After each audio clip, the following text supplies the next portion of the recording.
I'm Q, and I play Vox Windbler. Vox is a half-elf fighter and assassin rogue. She was born and lived most of her life in Asparia at the end of the Salt Valley. Her parents are Ava Windbler, who knew Perrin when they both lived in the Feywilds, and Turan Windbler. Ava's half-brother Balak murdered Turan, imprisoned Ava, and controlled Vox's uncle Theon. This results in Vox being thrust into chaos instead of the peace she had known. She eventually finds love with Reviana Brighthand, the captain of the Royal Guard, before Balak frames Vox for murdering the king of the Salt Valley, and manipulates circumstances to cause her to travel to the Dreadspire, leaving behind everything she knew. Now she travels the world with her found family, her talking sword Brightburn, to create a better future for those she loves. Howdy, my name is Sean, and I play Atticus Phoenix. Atticus is a human fighter with a champion/homebrewed mage slayer archetype. Atticus hails from one of the oldest royal houses in Nymeria, the House of the Phoenix, which is nestled deep within the South Green, but has been wandering the continent for some time as a knight, pledging his sword to upkeep the memory of his family and to protect the people of the land. He is haunted by an ancient entity known as the Darkness, which has cursed him and his entire family with a plague that has left him and a few others as the last of their name. Atticus is the father of Atlas, his long-lost son, best friend to Cletus the Grand of the Hill Giants, former partner of Burgent Fellhammer, and designated leader of the party. My name is Tyler James, and I play Perrin Meliamne. Perrin is a wood elf, bard, and ranger. Perrin was born on the Golden Shores to fulfill a lost prophecy before he was transported to the Feywild to escape the land's destruction. There he was raised by a figure half forgotten to all Nymeria, and eventually traveled the land under the control of Balak Morgrasp, while learning to be a conman and wanderer. He seeks to find peace between the necessity of violence in a cruel world and his deep love of life in all its complexity. Perrin is the adoptive father of Fauna, a pledged squire of Atticus Phoenix, keeper of the Door Realm Key, companion of Amos the Mockingbird, and wielder of the Ornament of Rights. My name is Aaliyah, and I play Fauna. She is a witch raised in the Evewood Coven that was recently wiped out by the Night Guard. Although Perrin is the closest thing she currently has to a father, her real parentage is still a mystery, as are the horns, which seem to be some kind of curse. She has a black cat familiar who is her best friend and constant companion, and has now found a new family in the ragtag party she has joined up with on this adventure. My name is June, and I play Nyx Loon, a shadow elf, divine sorcerer, and rogue assassin with our shared pronouns of she/they. The last remaining heir to the Nightlands and prime of the Court of Night, Nyx was secreted into an enchanted locket to survive an ancient war, where they were soon lost to time and the whims of their Loonstone's wielder. From close friend and confidant of the Queen, to gauche pawn and ruthless assassin for the Speakers, Nyx was passed from many hands throughout history, and changed much of it. Now freed from the Loonstone's control, Nyx has only three goals: repay their life debt to Atticus Phoenix, protect their godson, Perrin Meliamne, and reclaim what was stolen from them in memory, identity, and homeland.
Now, hello everyone, and welcome to the Feast of Dice channel. I am your DM, Elijah Goodall, pronouns they, them, and this is our long-term campaign castle run. Just to give a quick recap, when we left the party last, you had handily dealt with a pretty significant ambush at Phoenix Manor, and you are drawing ever closer, Atticus, to seeking out and hopefully destroying the root of a familial curse that goes back, I mean, for you as long as you've been alive, so almost a millennia now, with one party, not yours, but allies, traveling to St. Florian to kind of get the lay of the land and see if they can sort out where Akron might be hiding, and the rest of you headed to Port Amat, a small southern coastal town where I think we did a one shot. When was that one shot? Like almost a month ago, or at the beginning, in about whenever it was. It was a few weeks ago. It was a while ago. Yeah, which I feel explored. like it was like 2 months ago. Maybe it was. Which explored Port Amat, and you've returned there, Atticus, not just to investigate an altar found in a small, or I guess rather a large garden for the size of the town, but also because several of your allies that you sent missives to did not arrive at the manor, who also hailed from Port Amat. So, with that said, we are going to start the session, and we are actually starting the session. Let me find my cue here. There it is. Perrin. It is almost 30 years prior to the current events. You are sitting in a small house surrounded by a gorgeous garden. From the kind of the little loft bedroom of this house, you can look out the window and see the waves crashing on the shore here in Port Amat. This was a port that you visited a few times when your home was in the Citrus Isles, making supply runs and perhaps delving into maybe a little bit of the riskier side of transporting trade goods. But you are beginning to feel a pull. I think you know as a player what that pull is and what that time was in the Citrus Isles and whose control you were under. But this version of Perrin in the past feels it as just an insistence that it's time to return. You've been here in Port Amat now for a little over a month. This is your third journey here with the captain of the ship that has been helping you with all the above board and some of the not so above board trading.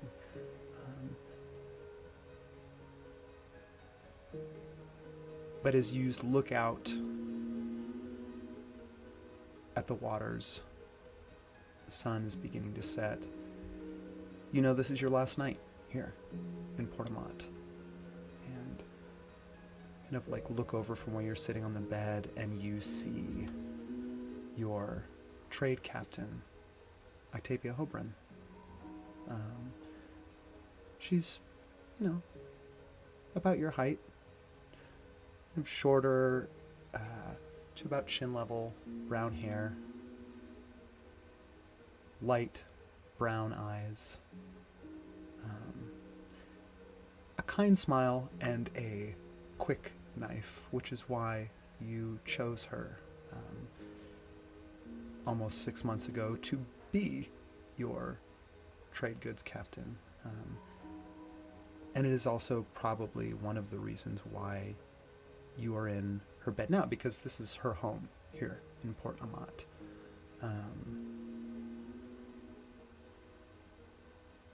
And she kind of like looks. She's over in the corner up here, just kind of throwing together some seafood stew, fresh catch of the day, kind of a tomatoey based broth, and you can smell it simmering.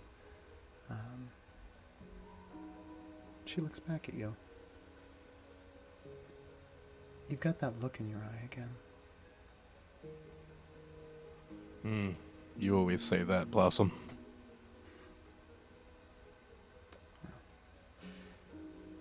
I mean, it's because you always do.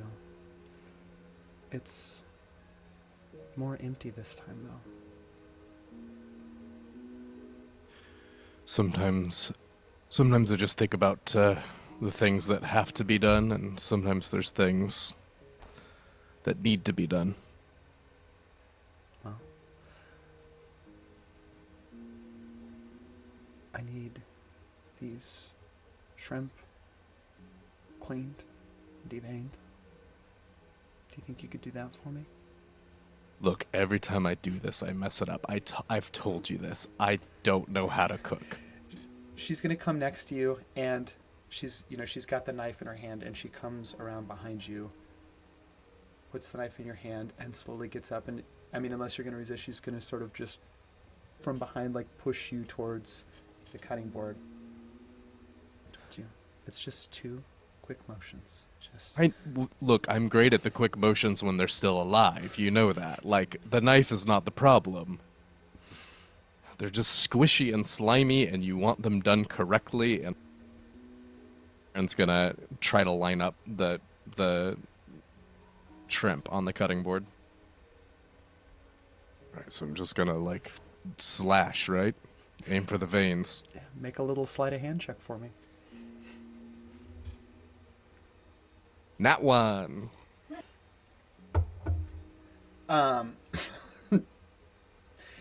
You go to hold on. I'm gonna make a little roll of my own. The knife, incredibly sharp, like slides absolutely just shell and all, just cuts straight through the shrimp down the middle, goes to slide off the board as you applied too much pressure, and Octavia pulls her hand out of the way just in time to not lose the tip of her finger. Okay. It doesn't have to be perfect. And you can take as long as you need. Perrin's gonna take a knife out of his belt and throw it at the post that they use to practice throwing knives. I'll roll for that. Yeah. That was a nat 20. You throw it and it sticks like right in right in the hole that all the other knives stick in on that post. Just right in there. Perrin just gives her a look, and he's like, "I'm telling you, I know that you want it to be good, and I think that is making it so that I can't do it." Okay. Just let me watch you do another one. Okay. Octavia takes a shrimp, 2 clean cut, like even with the tip of the blade already, just in one clean, the shell is gone, the vein is out, and gently like pulls, and the entire shrimp goes out. She throws it over to the side of the board.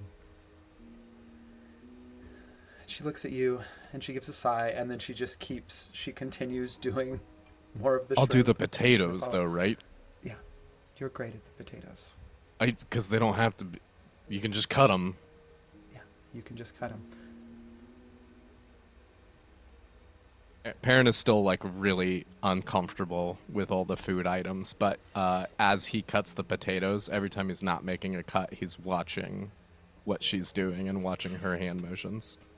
I think it might be because they're on a ship, maybe in particular. Like that's maybe what's throwing him off and why she's so good at it. Ship. Yeah, that you're on. But to be clear, for the viewers, Perrin currently does not know how to cook. Yeah, not yet. anyway. I think as you're working in here inside, like you observing Octavia Perrin, she begins to just tell a story, which is sort of something that she does when there's a silence between two of you for long enough. Not because she gets nervous and feels like she needs to fill the space, but because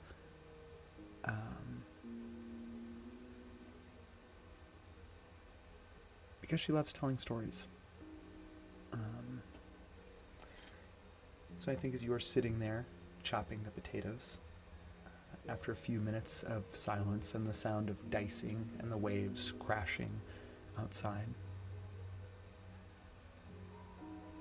did I ever tell you the story of the Sea Elf Prince? No, it doesn't ring a bell. Even if it does ring a bell, that would be what Perrin says. Well, centuries ago, when dark things still lurked in the bogs of the South Green, the natives here lived on the coast. Back then there was no safe harbor, for where the shore was not sheer cliffs and jagged rock, the tides would rise and flood whatever humble shelter anyone could muster. Then, a little smaller on the potatoes. Oh, cubes though, right? Still? Cubes, just a little smaller. This one had a weird little bloop on it, like it sticks out weird. Yeah, a bloop. Well, one day, a group of settlers found a sea elf washed onto the shore and terribly wounded by some horror of the deep. Luckily, a healer happened to be nearby, and the prince's life was spared. As thanks for their kindness, the sea elf gave his protection to the small village, preventing the tides from flooding the coast. And over time, the small village prospered and grew, as the sea was no longer a hungry mouth, but a gentle hand, offering its gifts to the people of Port Amat.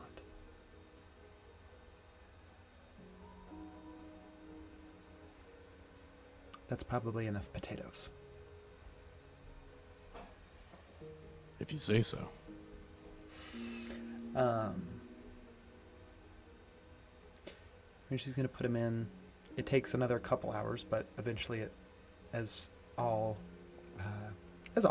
good soups should, it's done well after sundown. I think every time she gets up to check it, or like stir it or whatever, he's like micro-analyzing her movements as if there's a certain way of holding a wooden spoon that he does not understand. And I think maybe it's the same approach that you've taken. Roll me a perception check.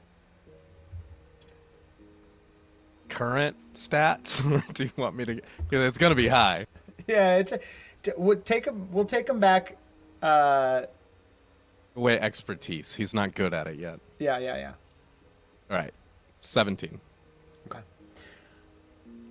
It's this same natural rhythm that you've seen Octavia exercise, not just in cooking, but in tending the garden.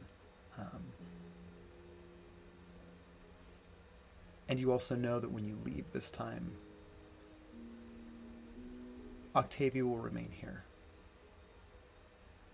Not long ago, her grandfather finally passed, Gardener Hobron, who took care of the garden. And Octavia comes from a family of gardeners. Whether it is just through something in their blood or something deeper, they have been, as long as Portamont has been here, there has been a Hobran to tend the garden at Portamont. And so you know when you leave, Octavia's not coming with you. She's staying here.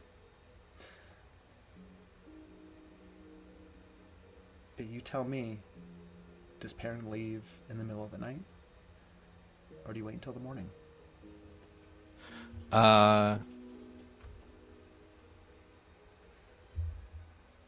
I feel like Perrin would leave like a wooden, like he's carved something and left it, somewhere notable. And I think he does leave in the middle of the night, specifically because they have like an understanding between them. Like it's almost like an inside joke that you don't say goodbye. And that journeys start when it's inconvenient. So I think he just goes, and I think she's maybe a little bit awake and probably notices, but that's just like a shared understanding. You don't acknowledge a goodbye.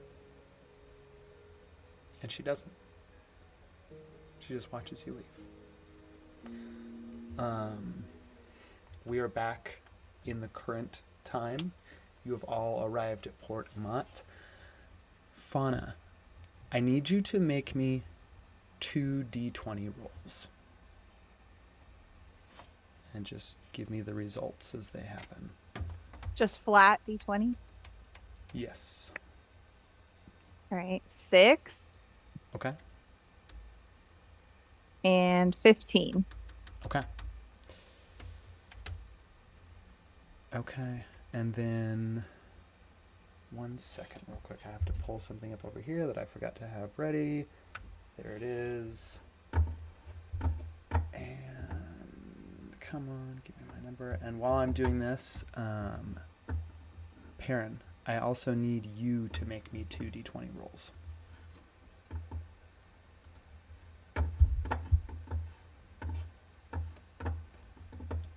$19 and $5. Okay.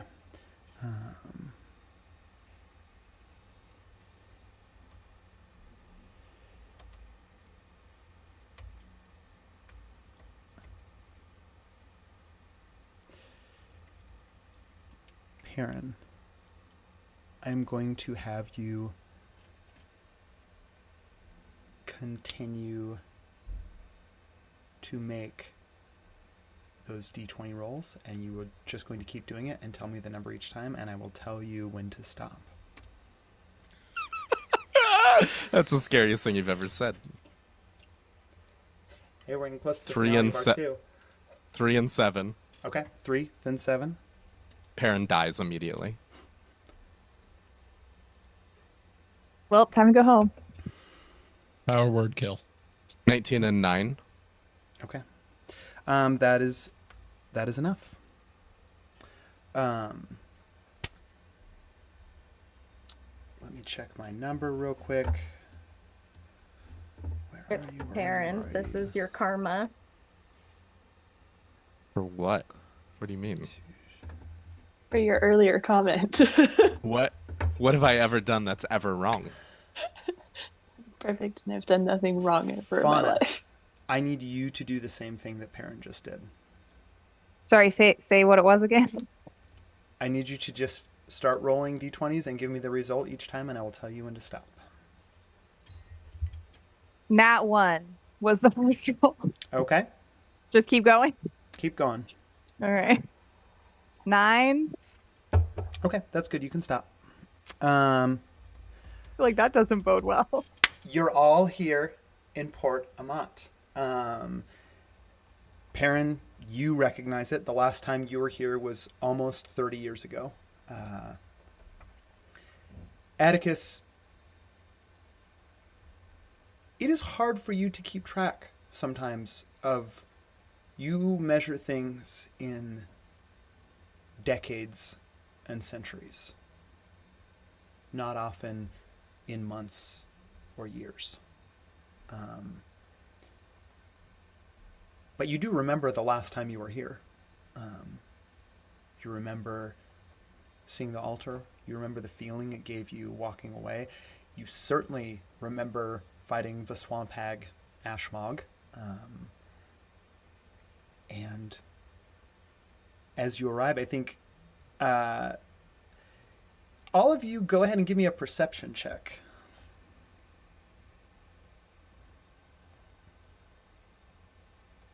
Five.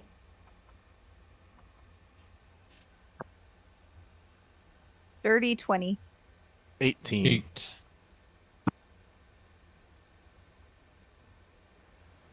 I didn't have my dice out yet. Sorry. It's okay. Nat Yo- 20. You all gotta get them Okay. dice fingers warmed up.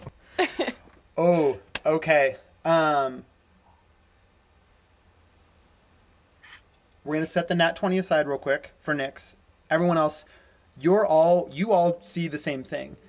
Atticus and Perrin, you are the two that are immediately going to realize that this is not how it should be because you've been here before, and I think everyone else catches on pretty quickly. But you've kind of come into a space here where you are like looking down from sort of this bluff it's not a cliff. There's you know, the decline is such that you will still be able to walk down the path to continue to Port Amont. So where you've arrived through this door is just kind of like in the face of this rock wall where a door has now opened, and you are looking down on Port Amont. About 2/3 of this city, its buildings, you know, simple. Most of like a lot of them are kind of stucco on the outside. If we were to talk about art, it's like an old Floridian town almost on the coast. Like there's a little bit of Spanish architecture feeling here. About 2/3 of these buildings are half submerged. The ocean here has washed up far into the... Atticus and Perrin, you immediately know that this is not correct. No one, people did not build houses where the tide would wash up. Fauna and Vox, you also catch on pretty quick. I think even with the 5 box, you're distracted at first, but you catch on pretty quickly oh, it's bad. It's flooded here, and pretty severely.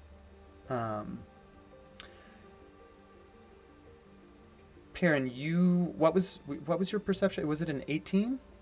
Yeah. Okay. On your 18, you, Perrin, you are immediately sort of looking around for familiar places from this vantage point. The garden, run by the Hoburn family for generations, and as far as you know, still run by Octavia. The garden sits a little bit higher than the rest of the town, kind of like far, almost like nestled back towards where the cliffs are, looking down on the rest of the village. The garden is safe.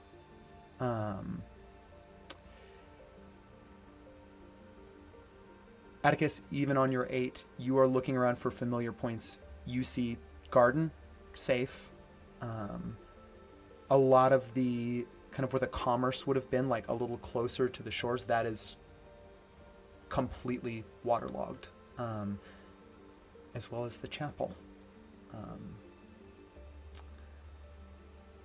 And I'm going to leave it up to the party to decide what you want to do. But that is the situation that you're looking at. Oh! And Nyx, on that nat 20, you immediately take all this in. You are looking at the tides. You can discern something here on that nat 20, and I'm going to let you discern something about the tides. You can ask me a question. What is one thing that you want to know about this tide, which is apparently it's risen in a way that seems unnatural?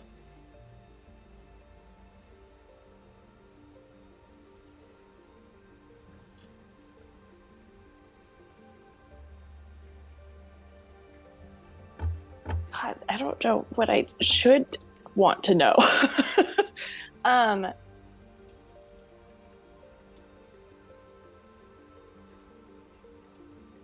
I guess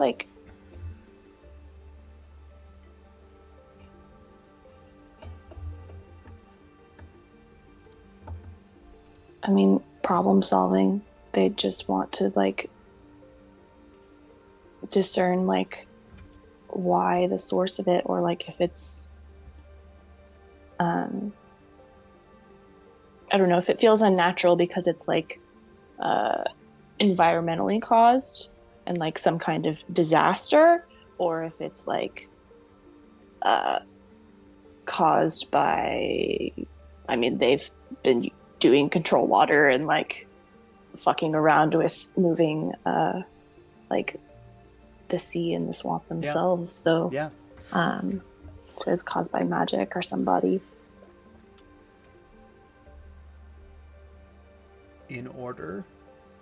I will say this, in order to determine the nat 20 perception, that like this does not seem natural. I mean, maybe it's, God, what is the word? A king's, I think it's called a king's tide, when it rises like exceptionally high. If that were something that like a king's tide would have buried these houses as deep as it did here in Port Amat, a town that has been here this long, if that was a thing that happened that they were in danger of, would know to build a seawall. It's certainly well established enough to. There is no seawall here. So whatever happened was unexpected and does seem unnatural. And if you want to get down closer to the source, like kind of in where the flooding is, I mean, I will tell you, you can see right now it's already beginning to recede a bit. So kind of like a lot of the detritus, not just from houses, but of what was washed up is down there on the, and if you want to get closer to it, you might be able to learn more. So does it look like it like surged in and then, okay, it's not just slowly like beginning to abate constant now. flooding. It like, Yeah. okay, Yep. cool. I think in the back of their head, Nyx is just thinking like, well, Perrin just sent the Imperial in to go fuck around with the ocean. So maybe this is like, yeah, straight into your new domain. Real quick before we jump into this, where is the city on our world map compared to like Sorghum and St. Florian? I realized I don't actually think I ever marked it on the world map because I haven't updated the world map in a while. It probably doesn't matter. I just kind of want to. Yeah, I'll update it when we start Arc 3.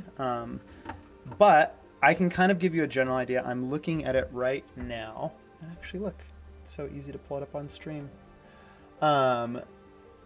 If you are looking at it, like, you see St. Florian down there. That looks so good on stream, by the way. Cool. St. Florian down at that almost like similarities intended, that Florida like tip there in the South Green Peninsula. It is but like a couple hexes above that over on the East Coast side. So like over from where Phoenix Manor is, where that little flame is, about a day's journey over, and then right there on the coast. So it's kind of tucked. It's tucked back up. It's in there, Tampa. Yes, absolutely. Okay, cool. Okay, yeah. What is the party just going to try and?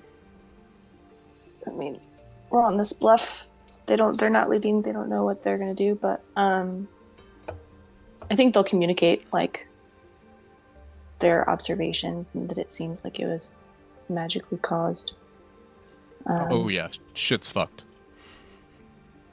Yeah, this definitely is not the port I remember coming to last. Well, I was gonna say the chapel's usually always the first start in town, but he's gonna point to just like this completely submerged church. Yeah, I mean it's like the chapel's like almost like 5 feet still of like dredging water that is slowly beginning to seep back out into the ocean. Perrin's gonna pat Amos and say, "You wanna go get us a bird's eye view?" Actually, technically, every view that you get is a bird's eye view. Yeah. But like in this case, I specifically want the part of that where you. Right. Yeah, I get it. I understand. It's still applicable. And she darts off. Yeah, you could go ahead and roll a perception check for Amos too if you want to. That's 14 raw. Oh, okay. And I think I don't know what you want to for add to it. I think I could be wrong. We're just gonna go with this for now, and then I reserve the right to change it later. I think it is your proficiency bonus that you add to checks from your. Is that an intelligence check? I don't know, perception. No, it's just your proficiency bonus, which I think right now at level 2 is +4. So you just add a Works for 4 to the me. roll. Oh, actually, no. I do have. I haven't leveled up Amos in years, but I do have perception +3 on it. Mark. Okay, I think it was probably your old, so it's +4 now. Yeah. I think that's accurate because mine for the cat says +4 for Okay, no. Yep. their stats. So 18 it is. Okay, cool. Amos takes off. Where, I mean, you have some options here. You can certainly go. It's not going to like get to the bottom of like what that altar was that you saw at us, but you kind of have some options here. Obviously, this is immediately in the aftermath of a cataclysmic disaster for Port Amat. You could certainly help with relief here. You could go straight to the garden and see if the altar is still okay. You could begin an investigation into, like, I mean, is the flooding why August and Candor, the current, at least as far as you know, Atticus, the current Hierophant of the Chapel of Lunarum here in Port Amat. There's kind of a lot of threads to fall. Are there any like helpful NPC looking people around? Give me one more perception check as you are heading Roll down for into helpful. Port Amat. Yeah, roll for helpful. 18. Cool. I'm gonna make a little luck check here just to see how. On a 3, what all of you find as you're kind of getting down here into the weeds, as it were, is that it is a mess. This is probably, I mean, as you can see, like the water is still receding. This is probably, I mean, maybe it happened like late in the, like it probably honestly happened right around the time that you were finishing up your own battle at Phoenix Manor, the ambush. And everyone here is kind of still in a panic. There are a lot of people missing. There are a lot of family homes destroyed. People here are trying to salvage what they can from some of their houses for those who do not have houses anymore. Some of them are trying to find missing family members, but it is kind of chaos down here. You do see a few of the Port Amat Guard sort of like running to and fro, trying to help as best as they can. But I think it was something that we did discuss in the altar one shot. But for it's a few thousand people here in Port Amat, and they are not.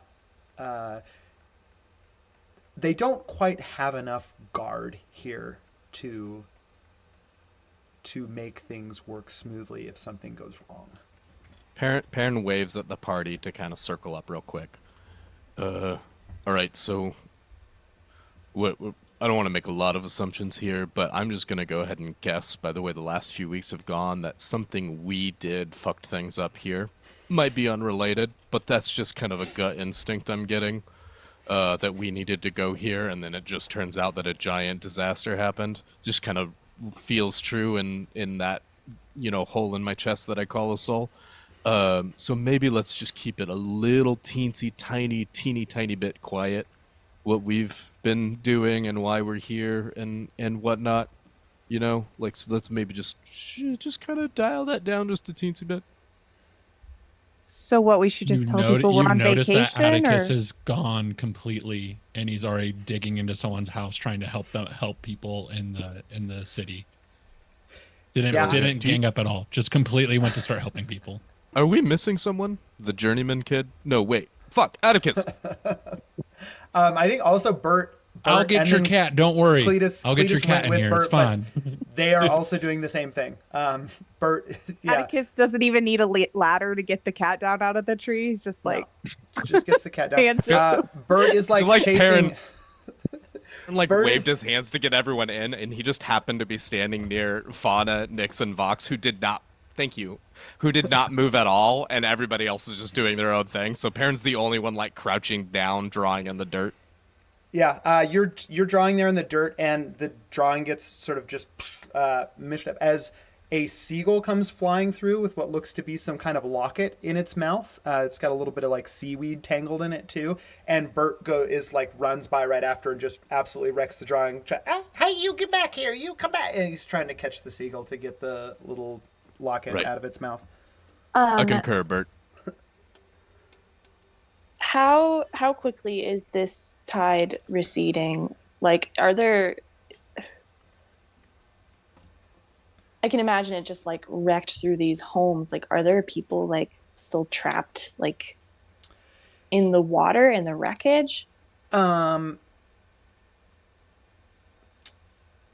You know what? Like, is I don't this have like a decision on that. dangerous? Let's make another luck check.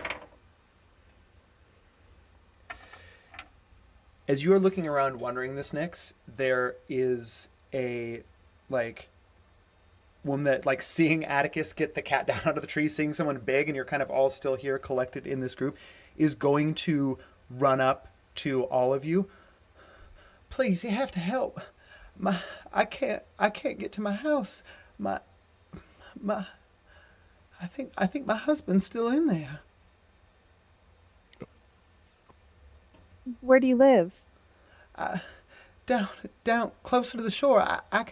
I mean the water's deep. It's real deep. I can get as close as I can and then point it out to you. But she is looking to Atticus. Yeah, Atticus is already taking his armor off, and like because he knows he's gonna have to dive, and he's just handing it to Bert, and he's like, "You're technically not my squire. You're not, but please hold on to this." And yeah, Atticus is gonna go immediately and ready just to start diving into the water to go look. Okay, cool. Atticus, is anyone else going with Atticus to help? I think Fauna Nyx was already like head off in that direction or where so she was pointing. Yeah. Nyx, Fauna, Atticus. How? Never mind. I'll let you set the scene first. Yeah.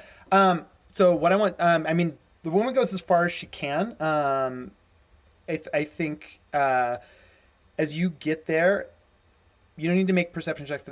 It's a little dicey. Like the way that the water's down here closer to the actual ocean, like is starting to sort of surge out back to sea as the shoreline sort of restores itself. Atticus, you're probably safe. Like you're not worried about the surging water. Fauna and Nyx, you've certainly been in far more dangerous situations, but they're like waiting out here to try and help Atticus search through where this wreckage is. There's going to be a little risk inherent in it. Perrin opens his backpack and pulls out his 50 feet of standard rope.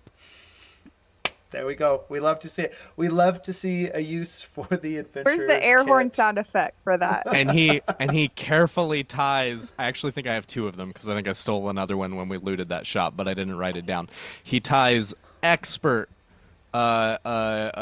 shipmaster knots to create handholds at intermittent lengths and anchors it to a nearby glowing video game like anchor that is within range. Okay.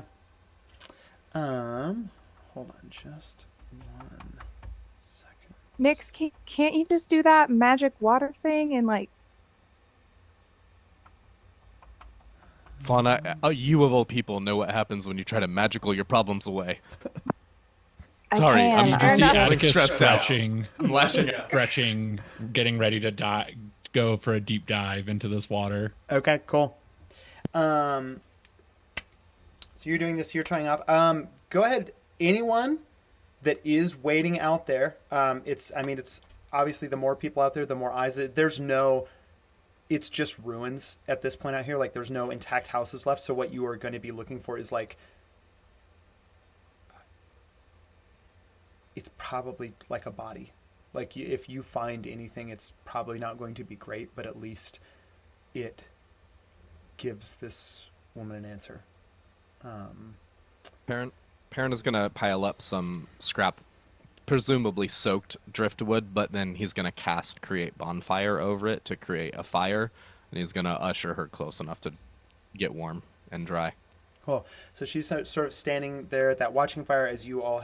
Anyone that is headed out, give me first. You're gonna give me a. Won't be a saving throw. We're gonna call it an athletics check to.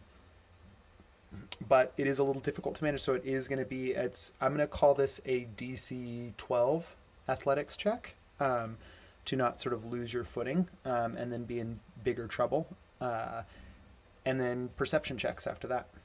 Natural 20 on athletics. 18 on athletics.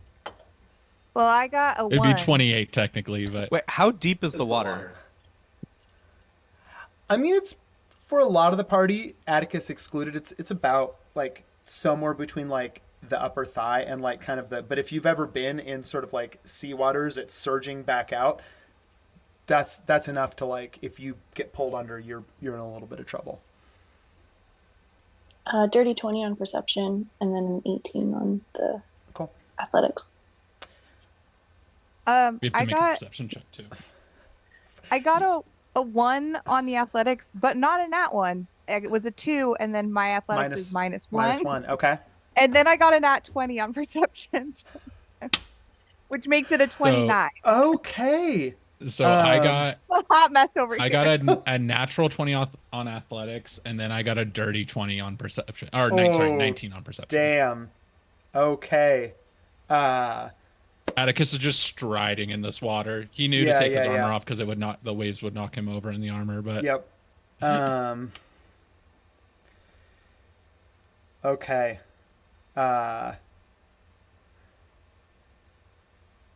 How are we going to? Here's how we're going to play this. And then Vox is not out in the water. Okay, cool. Fox isn't really a big fan of Yeah. water. Yeah. And then I can't. Sorry, is Perrin out in the water too? Like, did you tie off the rope for you or for everyone else? No, he was tying the rope off, but I don't think anyone took it, so I think he's holding it to presumably try to save Fauna here in a second. Yeah, go ahead and make me. I mean, I don't need your help. Here's what, because you're doing this and giving the help action. I'll say that you can re-roll that too, so you can roll your athletics check with advantage. Okay, good. Thanks, Perrin. Okay, well, I got a 3 that time. Perrin, give me. I really shouldn't try and do things that are athletics related. Perrin, you give me an athletics check. Fauna's not the most graceful.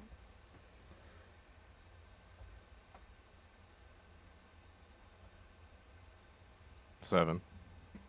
Oh god. Okay. Can Vox see them fail at this Struggling. and step in to lend a hand? Yeah, If you give me. Cletus You here, give me. can I, You also pull give me an Cletus's hand or athletics something? check. She wants to grab them both. That's a 20. Dirty Great. 20 on athletics. So Fauna, Thank God. you start to go under the water. You see the rope. So you grab the rope, but now you're just being actively pulled out and like dragged underneath the water as you're like holding onto the rope.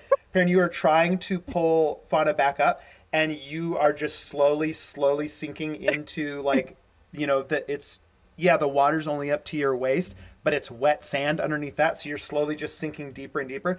And by the time Vox gets there to like help anchor the rope and start to pull you out, you're about up to here, Perrin, in water and sand up to your hips. Fauna is still actively sort of like underwater, like, coming up every now and then to be able to splutter.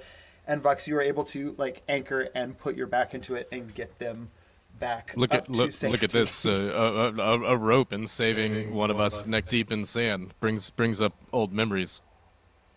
Some Lord of Tides you are. Look, that just got told to me. I don't know what that means. Well, like, Atticus yeah, looks get both out of beautifully the water. like salt swept in this water. Maybe he's the Lord of Tides. He has a Speedo on for some reason. Like he just always has it ready to go. Just under his armor, he It's- took his armor off, and it's just a speed. Yeah, He found a it's just- trident stabbed I in just the picture sand, and him he looking like King Triton from the What's Little the Mermaid right now. how does the except blonder. Baywatch theme go as you're like running out into the was water it and dun, the dun, dun, dun, dun, yeah, sun glinting off. That's Chariots of Fire. That's Chariots Like, of I Fire. think that's Yeah, Chariots I of don't know. Fire. I I don't don't think know. that's- Oh wait, That is I don't that know is- the Baywatch. Yeah, Those I are don't- different vibes, but also the exact same vibe. It's the exact Yeah. same. It Yeah. Slowly, works, it works. like in the background, Bird is just watching you, mouth open, sort of humming. Da, da, da, da, da, da, da, you see da, Atticus's da, 12-pack just rippling. Fawn is just spluttering and like thrashing around in the water, like the complete opposite of Atticus. Yeah. I feel like Perrin is up to his neck in sand and water, but Fauna's laying in like a high spot where it's literally only like 9 inches of water, but she's still just completely having a horizontal hard in it. time. Nix, Nix's? You had an 18 on athletics, and what was your perception before you get to Atticus? Dirty 20. Okay. 18 and a dirty 20. You forge your way out here, Nix. You don't even really have to swim, like where you're at, you don't even really have to swim for it. You are just standing, like you can almost sense as you're in the water, like how to read when the tide is going to pull, when it is not, you know when to anchor yourself, and when you can start to like move forward with it, when not to move forward with it. And you search sort of the general area that this woman pointed out, you find no sign of anything, with the exception of this.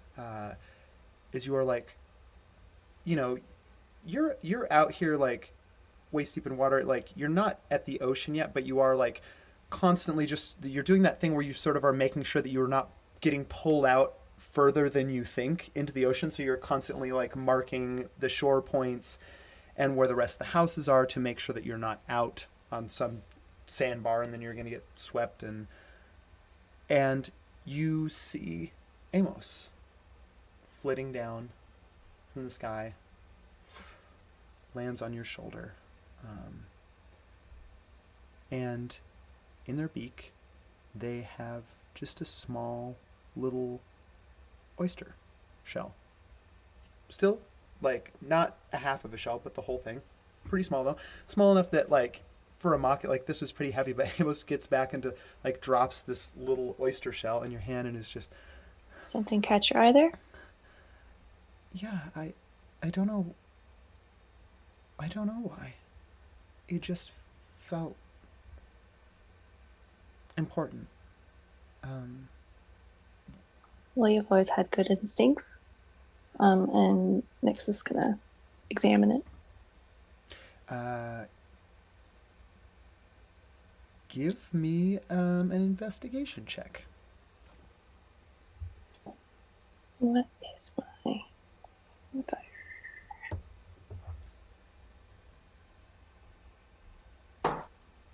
That's a nat one.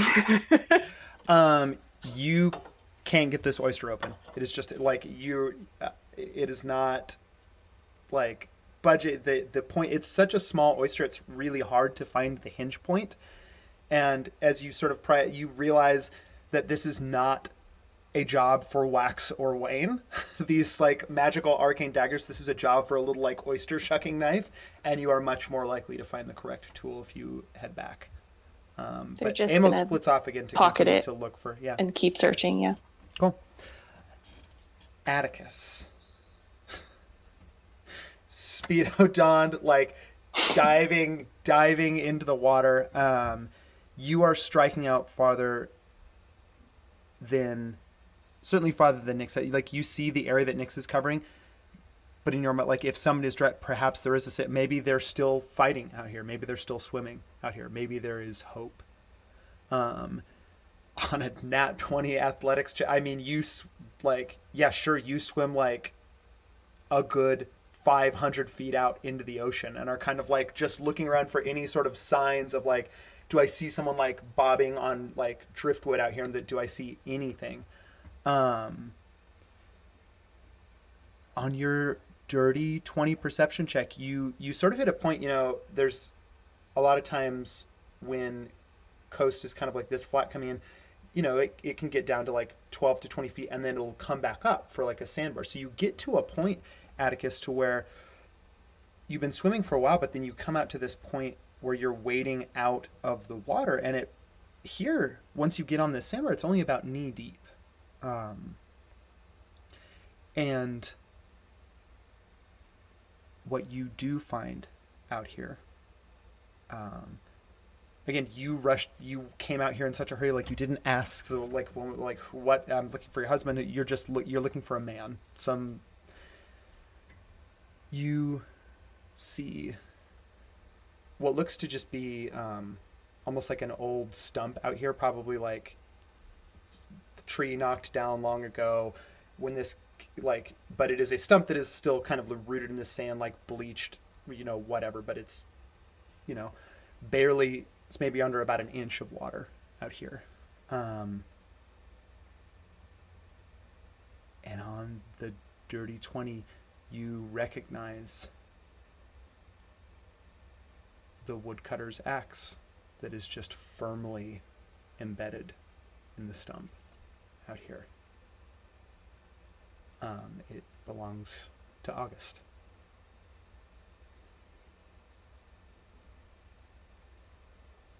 August, you out here? You are calling around. I'm gonna walk up to the axe. And give me an investigation check as you're looking at the axe. Atticus already knows the answer. 12 on investigation. Okay. On a 12, you look at it.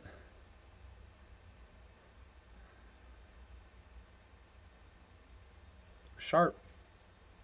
Almost like it had been prepared for not chopping wood, but for other work. You don't see anything else that gives you any sign as to what happened, other than there's just the axe embedded out here in the stump. And I think, Atticus, you're far enough out here that, like, everyone else, like, you are sort of going to, like, lose him in the glare of light coming off the ocean waves here. So no one's worried about you, Atticus. I mean, without your armor, you are going to be more than a capable swimmer out here. As you are looking at this axe, though, you hear a small splash in the water behind you, as if somebody slowly wading through the sandbar. Couldn't find our rest one of my hands on the axe. Could we? You put your hand on the axe. The voice, Atticus, sends a chill down your spine. Are you turning around?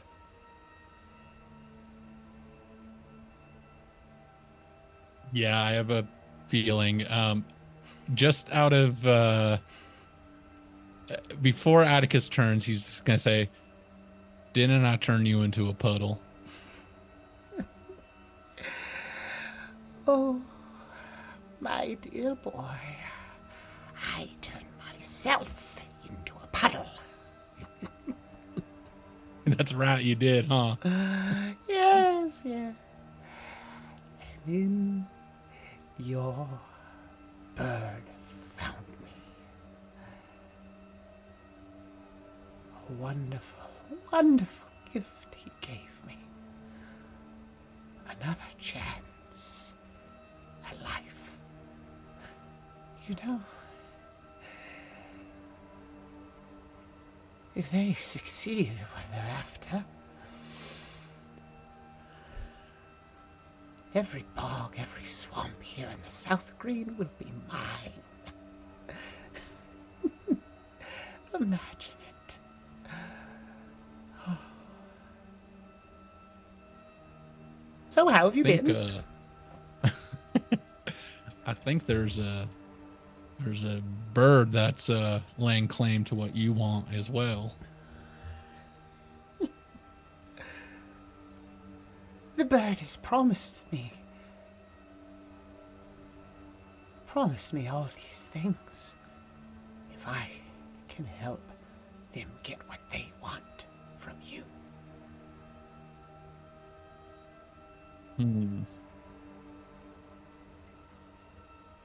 Tell me real quick, what'd you happen to do with our sad friend that was out here? Oh, bless you, you think that was me. Oh, no. No, your ox was all ready to come to your aid last Phoenix. But when the time came, perhaps he lost his nerve. I saw him standing out here before the wave came, axe sharp, looking out at the sea. And then he never came back.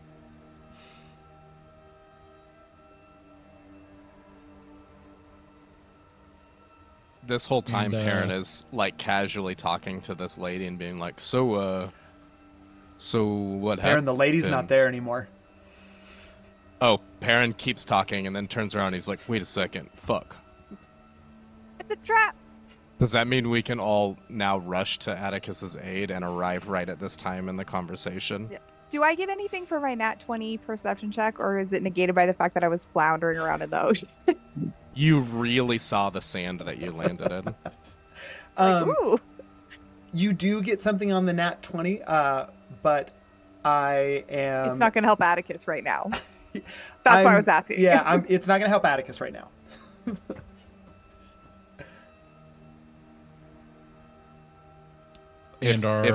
If the timing lines up, Perrin is more carefully showing everyone how to use the handholds of the rope to go catch up with Atticus. You tell me when we get there. I mean, it would be very hard. Atticus is way far out here. Atticus, Ashmog is not making any moves to attack you. No, I'm just trying to figure out what's going on. Yeah. And you said our friend that was a little too big for his britches gave you a second chance? Yes. Anything to get you to agree to the bargain, which, let me give you, if I may, just one little piece of friendly advice. Your enemies are beginning to mount. That bird, as you call them, is not the only one out there with strings attached to you, last Phoenix, or the rest of your Oathbound, or whatever you're calling yourselves now. Might be wise for you to begin to think about more powerful alliances.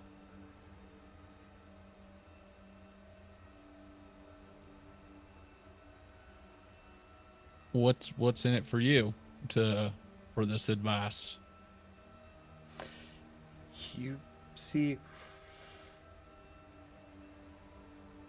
pulls out a scroll, holds it over to you. There's just a clean, it's written in primordial, but there's a clean signature line at the bottom.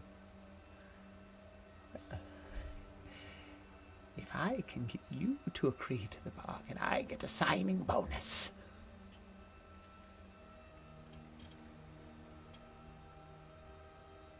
Atticus is going to reach out his hand for the scroll to see what it is. Probably knowing what it is, but... Yeah, give me an investigation check.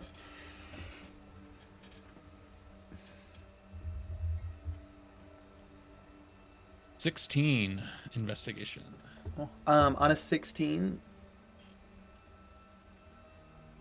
you think it is, while perhaps not delivered in the same manner, same bargain your father signed, it is binding you, and not just now your family, but it would bind you directly to Akron, continuing to renew your life.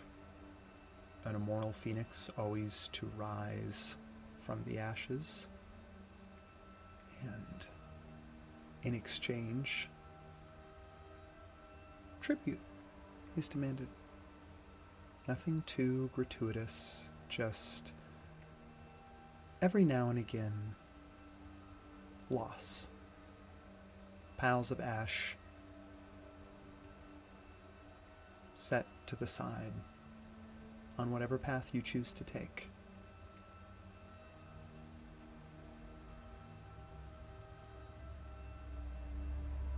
Atticus throws that motherfucker into the ocean. Throws that. Ah, well, yes, I expected as much. It was more, I joined more for the salary and not the commission. Well, I tried. I suppose I'll be seeing you soon. Same address?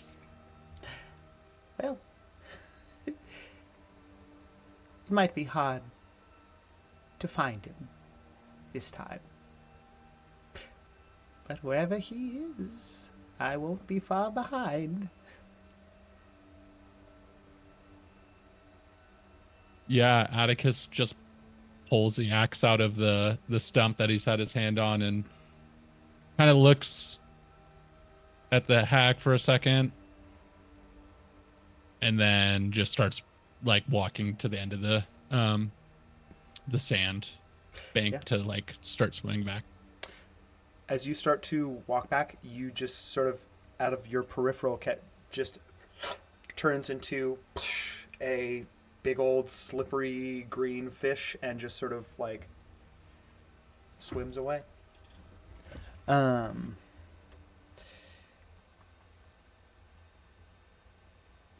Atticus, you get back, you see that there is no woman there. Perhaps, I mean, maybe people were lost, but certainly there was no woman asking you for help with your husband. It was rather Ashmog's ploy to get you out on alone and take one more shot at getting you to take a look at the bargain. Atticus, you're not going to believe this. I don't think that woman was married after all.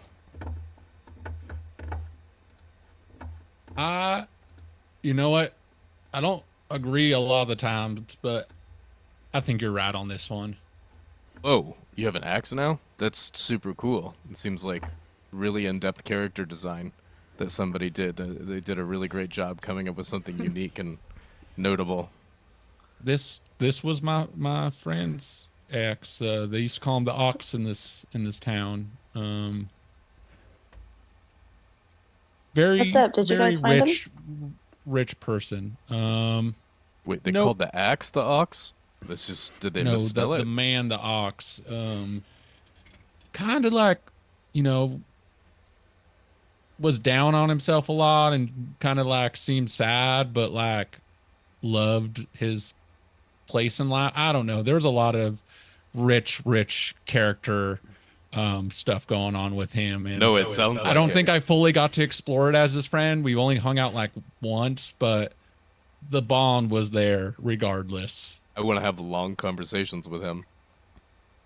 I think you could have. He seemed very, very in tune to that. And he was very like stoic in a way. I don't know, just layers. There was layers for a man I had only known for a short amount of time. But this was his axe. It was just out on that little sand bank out there in a petrified stump. I don't know what happened. Fauna's like just now getting out of the water, and she's just like, what about the axe? No. Yeah, this axe belongs to someone who's kind of like a folk hero around these parts. Well, but if that's more here, importantly, where is he? I don't know. I do know there. So, hey, you remember how like that one, you see Atticus kind of like putting his fingers together like this. He's like, that one time I told you I like slayed a vampire, but then that vampire turned out to be alive. Yeah, You seem really pretty chill. overestimated your abilities. Yeah. Well, there was this one time I came here to investigate a mystery, and I ended up fighting a hag, and I thought the group which the Ox was a part of helped kill the hag. But it seems like the other guy, I get his, what was his name? Kaler, Mailer, what, I can't remember his name. He was kind of like a religious prick. But Parent is gonna turn to Vox and be like, "Do you think this is how he talks about us when we're not around?" Absolutely. He definitely doesn't remember your name. No. I've been traveling with you long enough. I say nothing but sweet things about you, and I'm gonna wink at Bert. Like, hey, I've been traveling with y'all for a really long time. I hung out with this guy once to help slay a hag, and I guess he decided to give the hag a second chance, and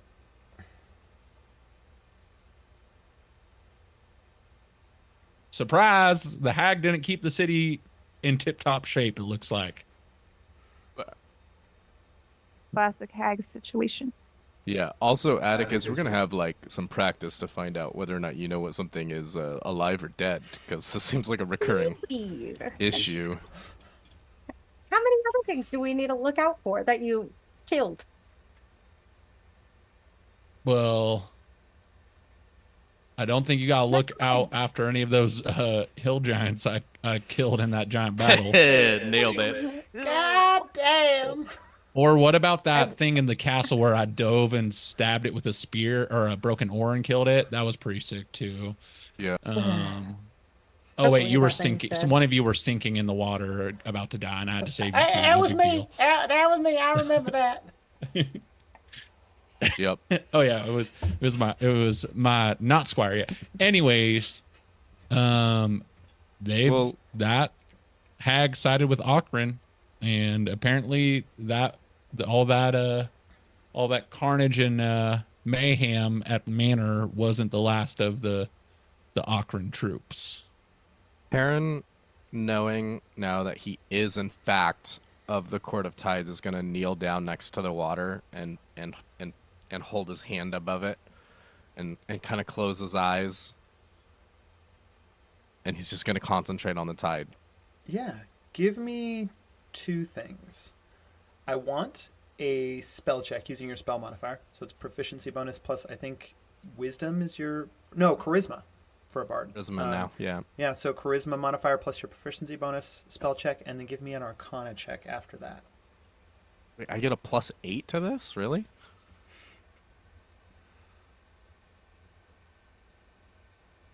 Okay, first one, spellcasting was 17. Second one,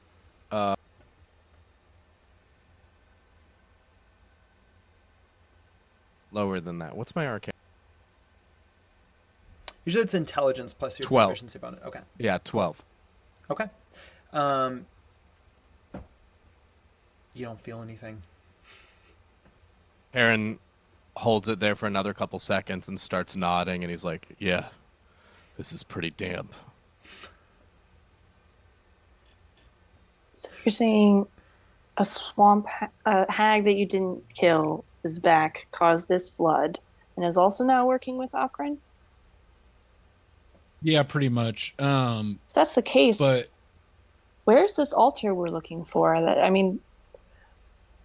Causing a lot of mayhem and destruction and possibly hurting or killing some people seems in line, but if she's working with Okran, there has to be some other meaning for all of this. Well, she told me, because I was talking to her out there. You were talking she to her? seemed way nicer than last time. It sounds like she's in on like a work program for Okran. I don't know, but try to get me. I So he's got benefits now. Great. Yeah. Hold on. The swamp hag is working, like, employment-wise? Why are we not worried about the fact that he didn't kill the swamp hag when the swamp hag was in front of him? Look, I'm just gonna throw it out there. I also stabbed a priest during that too. Okay, all right, hold on. And I just need to clarify something. Are we sure that we're the good guys? Yeah, dude. Yeah, I think we are. I feel like you've traveled with me enough to know that. We try to be. Yeah. I mean, that's all. Anyways, regardless, they want me. It's the whole thing with Okrin.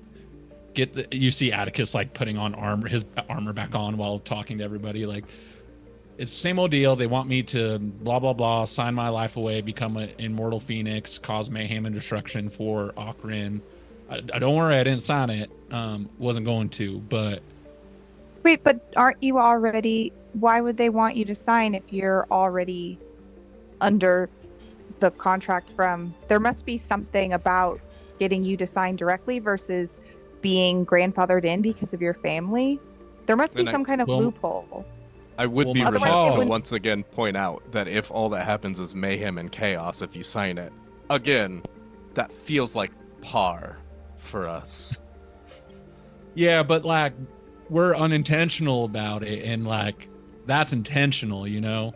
I can't help if I'm trying to save somebody and shit gets fucked in the process, you know. But all right, Fauna. I mean, I think it's really comes down to I never agreed to it. I mean, I'm the head of my family. My father did, and I have never made any such agreement.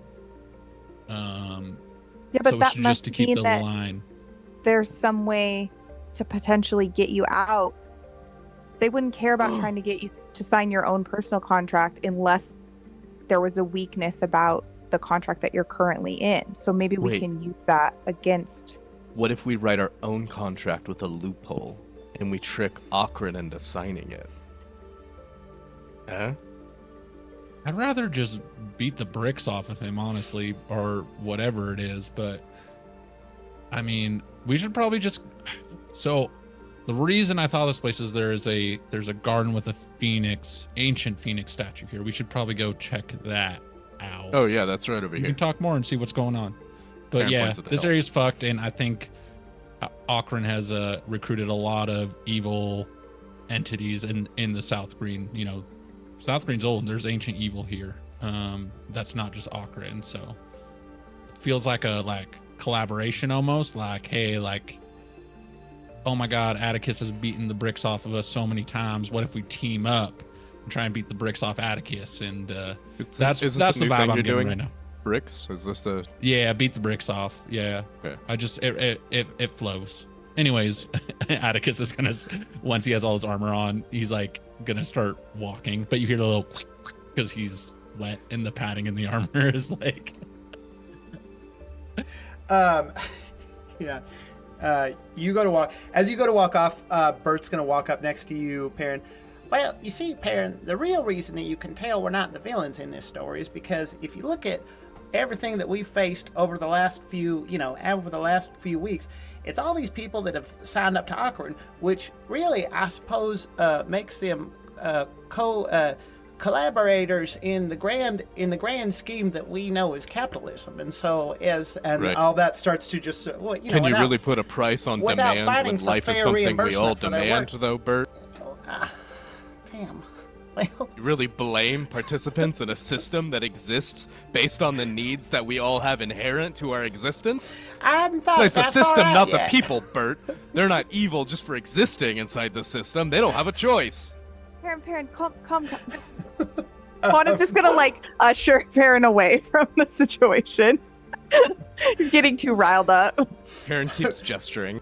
As Bert is walking, he just takes off his hat and starts Grandma. scratching his head. You all head up to the garden. As you arrive, you can see the door is already open. Really, while it's not the only it's a pretty large garden. It is a very valuable source of kind of fresh produce and food here in Port Amat. pretty sizable, takes up,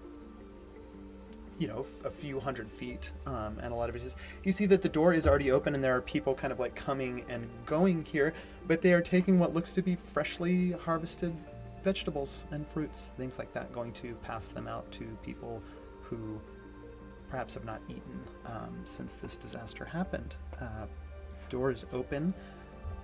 All of you... How long has it been since Perrin was here? I think in the timeline it was 1371, so it has been 20, almost 30 years. Yep. As you are all walking up to the house, you all see a figure standing in the doorway, kind of like directing the operations of like who takes what to where. There's a woman kind of in a, looks dirty. Like she's been working in the garden for most of the day so far, but kind of like, it's a little nautical. Kind of has like a sharp cuff here on the shoulder, and then a like slightly higher starched collar, so maybe perhaps didn't even bother to get into gardening clothes before she started her work. Short white hair, kind of like just down below past the jaw, a eye patch on one side, clear light brown eye in the other, boots caked with mud, looks up at all of you approaching, and when they see you, Atticus, you see that their eyes light up a little bit.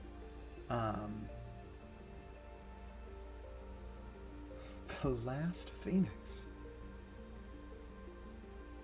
I didn't... And as she says that, apparently she looks over and makes eye contact with you. And you recognize... It's been almost 30 years. But it's still her. As Octavia looks back at you. Huh. Well, I didn't expect that. I think Perrin doesn't hesitate. He comes right up to her and holds out his hand. Give me a little persuasion check.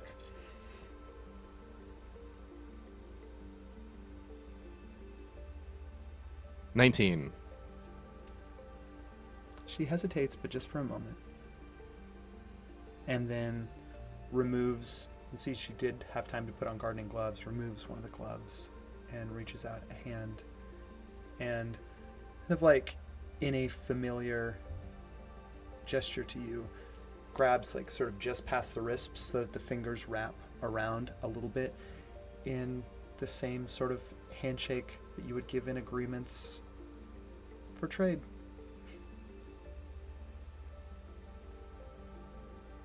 Tave, seems like bad timing, but hi. It could have been better. Yeah. Sorry. What are you doing here? I accidentally became a knight, and I'm helping my friend. I don't travel alone anymore. It's long. Hey, Atticus Phoenix. Nice to meet you. Hi, I'm Perrin's friend. I'm his friend. Oh, and this is my daughter. Oh, okay. Wow, a lot happening today. Last Phoenix at Atticus. The last time I saw you,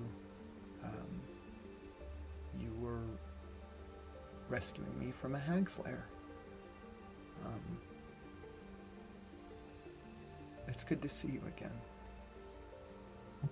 Oh my gosh. Look how you've grown. Yeah. That's incredible. Yeah, well, 50 years. 50 years. You have not aged one bit. That's kind of my thing. That's kind of my thing. But I'm so sorry. I know that this is horrible timing. Is Candor around? Oh, I mean,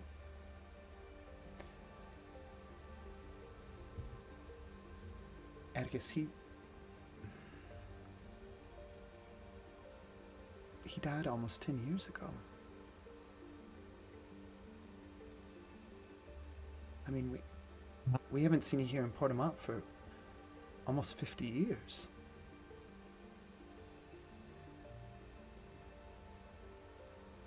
That happens. All right. Well, are you in charge of the city? I think I had correspondence with Candor sparingly over the years, but Yeah. I know he was kind of seeing over things. Candor never appointed another Hierophant after. Well, I mean, by default took the position when Salish died. Just never thought it was necessary.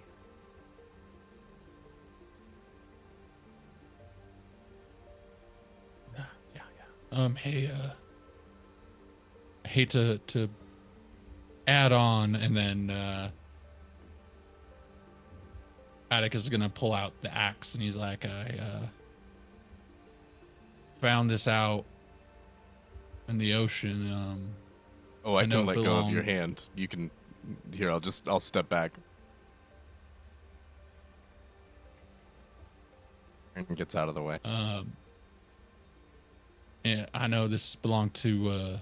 I mean, at least I think the ox. I found it out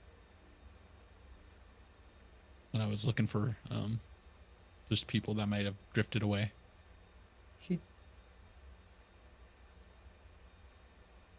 He never came to the manor?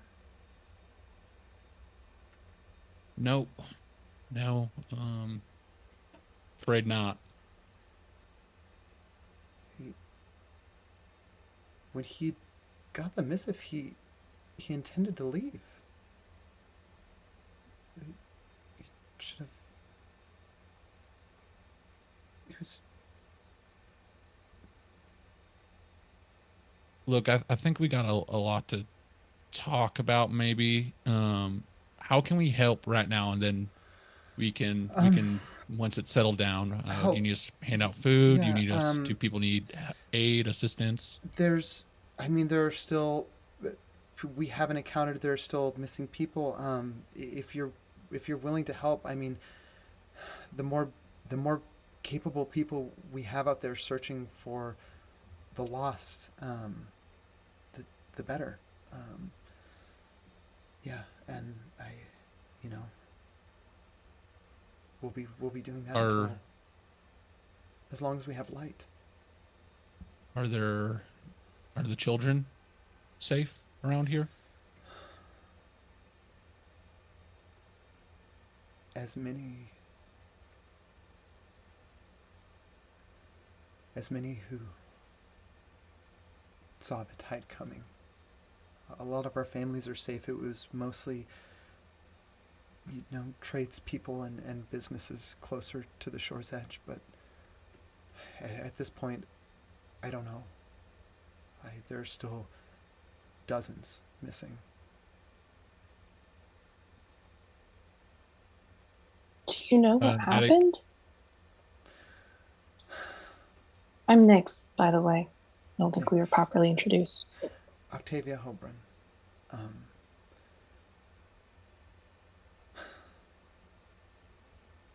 It seems silly. We, here in Portamont, we really are just a community of of people who make it because we band together and we've carved out a spot here on the shores of the South Green. So much of this could have been prevented, but we, like any people do, we made stories up to make ourselves feel like we were special or blessed, like there was some sort of protection over this place. I guess that protection ran out.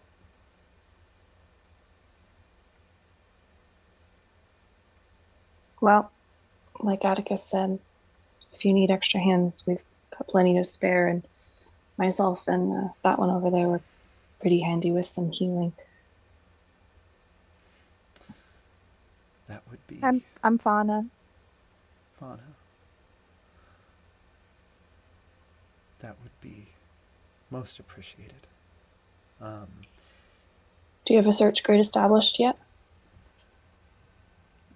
Yeah, come in here, and she's going to usher you all into the house. There's kind of a map of Port Amat laid out on the table. She's going to kind of point out the spots to search, and what we will do, I think we're going to do our break, our quick 10-minute break here real quick. Before we do, I will have everyone, if you're all headed out to search, everyone go ahead and give me perception checks. Dirty 20. 22. Roll over 19. from before. I don't think I ever perceived anything yet. 8. Yep. Okay. We'll let that one roll over. Okay. Cool.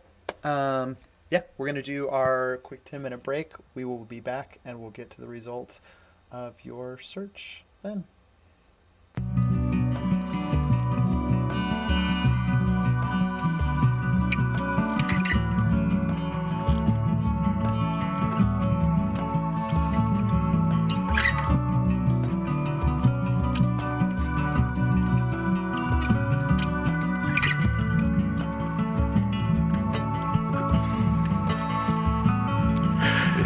Spies vastness space, where endless rooms and prisons or the 3-year company did meet, where death's cold touch did stall.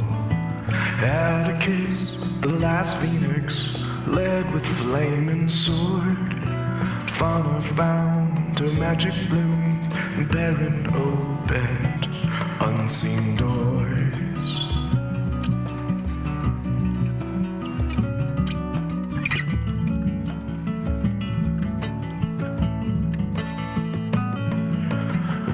Asbaria's salted halls, they cast off Balic's rasping curse. Vox the bear helped Ava rise, justice is her knife.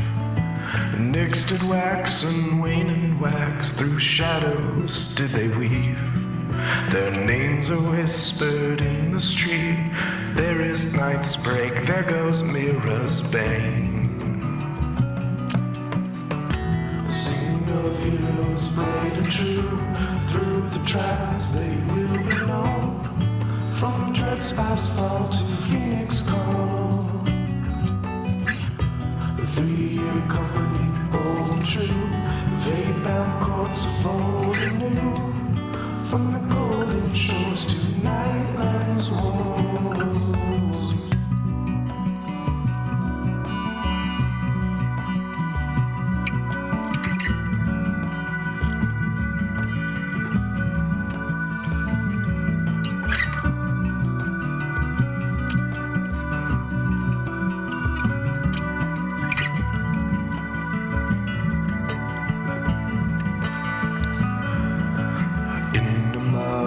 Marbled stone, they fought a court's foul scheme, a bargaining of memories. Loyal bird became a queen.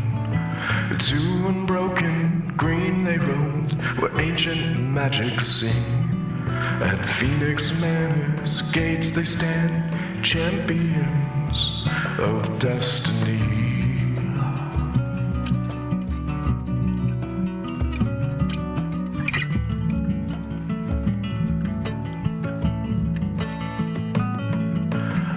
These five bound in ancient lore, forged by Wardbreak of old. They walk through a broken world that they would see reborn. The wizard has yet bound their souls to 3 years and a day. But nothing will consume the sea as the Filth King has his way. Sing of heroes brave and true, through the trials they will be known. From the Noah's lost heart to Orshard stone walls. 3-year company, bold and true, fate-bound courts of old and new. From the fairy wild to the citrus isles.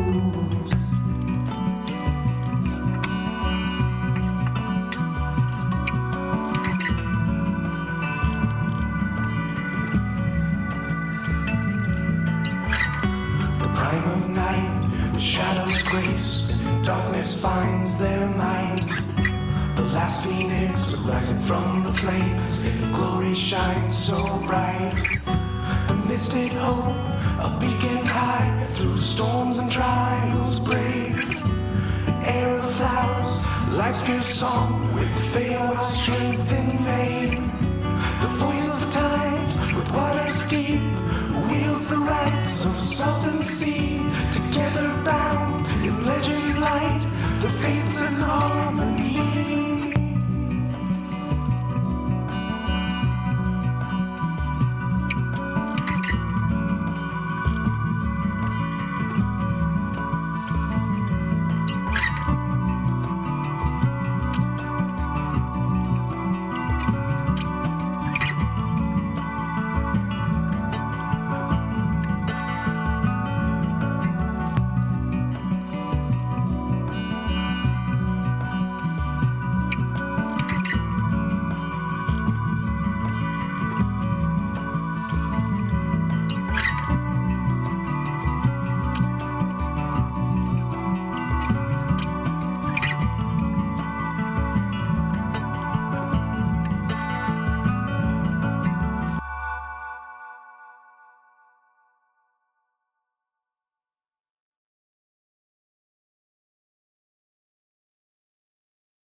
Spies vastness space, or endless rooms and prisons, or the 3-year company did meet, where death's cold touch did stall.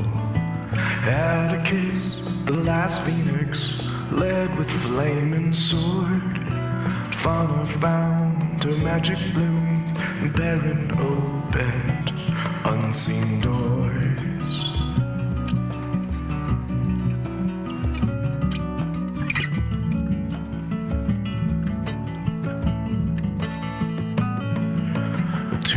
Baria's salted halls, they cast off Balic's grasping curse. Box the bear helped Ava rise, justice is her knife. Nyx did wax and wane and wax, through shadows did they weave. Their names are whispered in the street, there is night's break, there goes Mira's bane. Heroes brave and true, through the trials they will be known. From dread spires fall to Phoenix call. The 3-year company, bold and true, fate-bound courts of old and new. From the golden shores to Nightland's walls.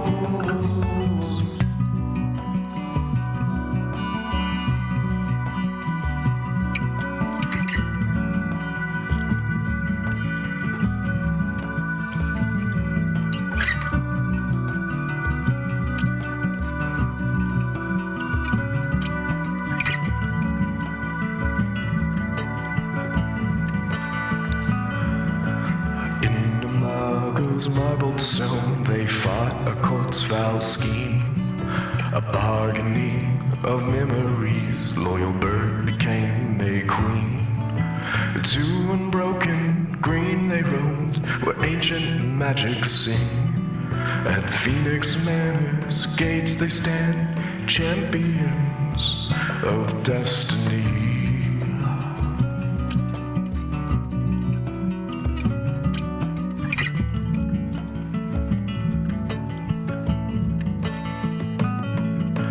These five bound in ancient lore, forged by wordbreak of old, they walk through a broken world that they would see reborn. The wizard has yet bound their souls to 3 years and a day, but nothing will consume the sea as the filth king has his way. Sing of heroes brave and true, through the trials they will be known. From the Noah's lost heart to Orshot stone walls. 3-year company, bold and true, fate-bound courts of old and new. From the fairy wild to the citrus isles.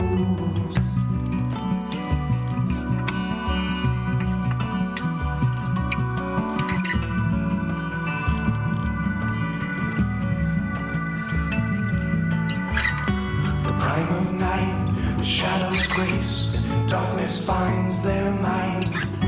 The last phoenix rising from the flames, glory shines so bright. The mystic hope, a beacon high, through storms and trials brave.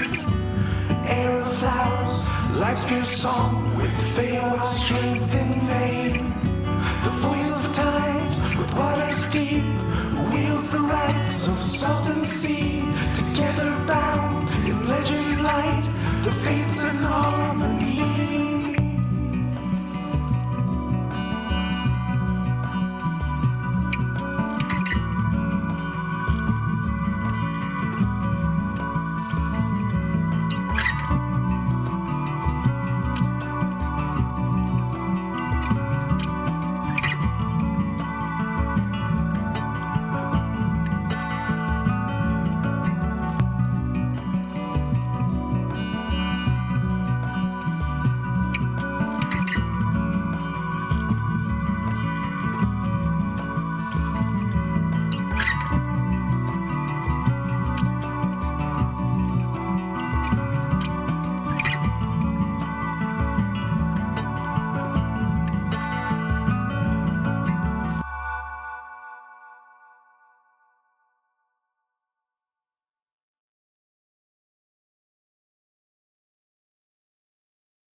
That one is pretty good.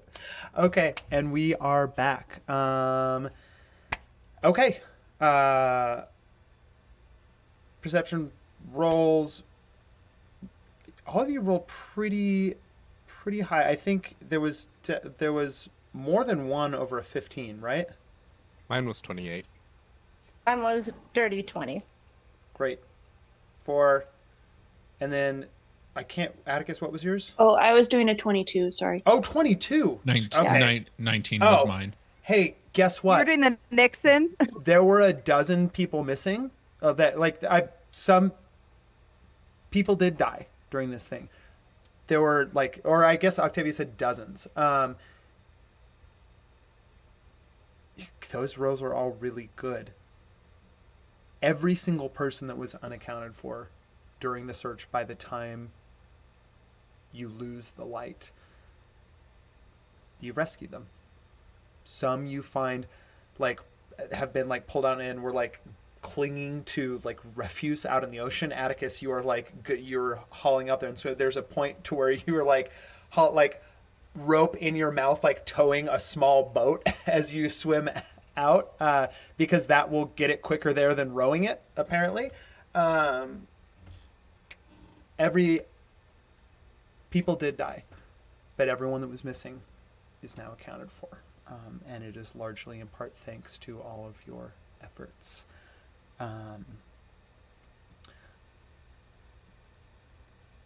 Fauna, on your nat 20,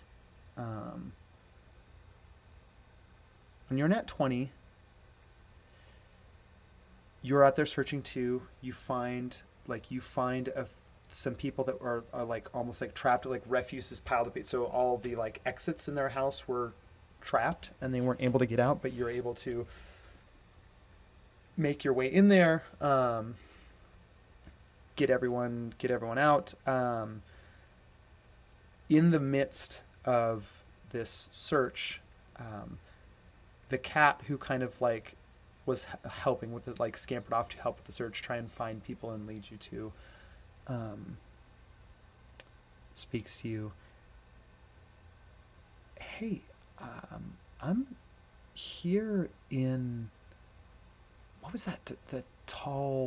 The really tall building Atticus said something about. It's like a steeple, and there's one of those really loud. It's like a bell. Like there's a really big. The chapel? Yeah.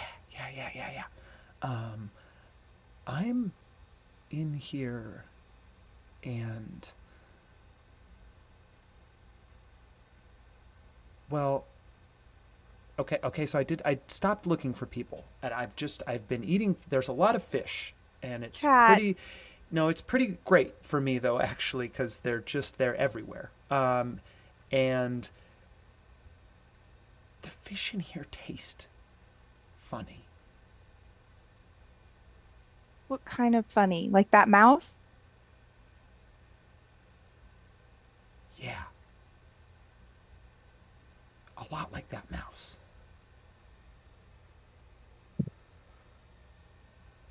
Okay, well, just stay there. I'm gonna come find you. Okay. Can I keep God, eating that's the good. fish? Try to find the ones that don't taste funny. Understood. Okay. Everyone else, so you've kind of like lost the light, but everyone that was missing is accounted for. Funny, are you heading off to the chapel like now to go find the cat, or are you going back with everyone else to like the garden basically to check back in? I feel like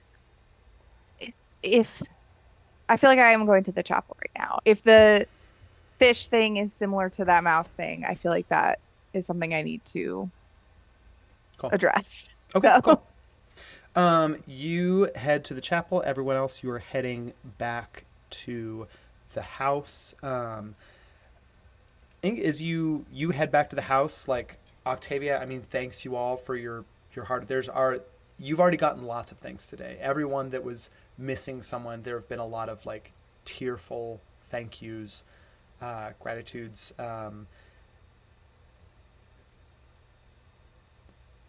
You've made a pretty big impact in Port Amat in kind of like the early hours of its devastation.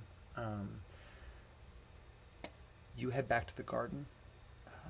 A weary Octavia thanks you, and there is already kind of this enormous pot of seafood stew that is going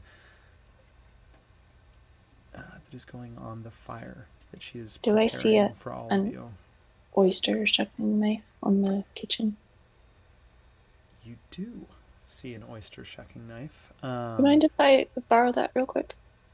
Not at all. Thank you. And Nyx is gonna like hop up on the counter as everyone kind of assembles and. Wow, whoever deveined these shrimps in this stew, it looks you as a pro. Wow. Oh well, thanks. I've been doing it a long time. Just like looking at you wild, like without looking down at her hands, and just sort of flinging them into the pot as she goes.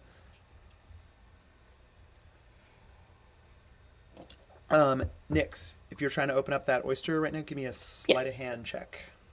Ooh, my favorite. 1 second. I know I get.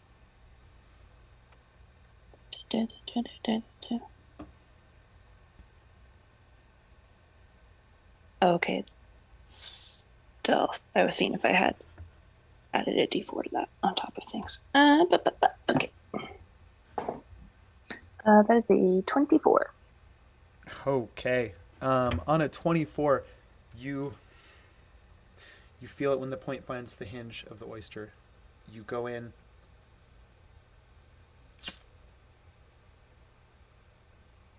The blade snaps in your hand. Give me an Arcana check.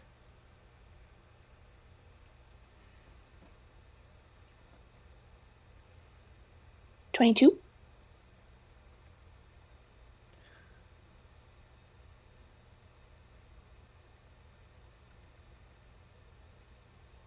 You look at the blade, you look at the oyster. It should have gone in. You can see there's the smallest point of the hinge now. It shouldn't be that hard of an oyster to open. Then you look at it.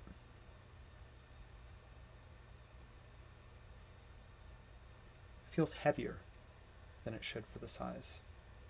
Pretty familiar with oysters.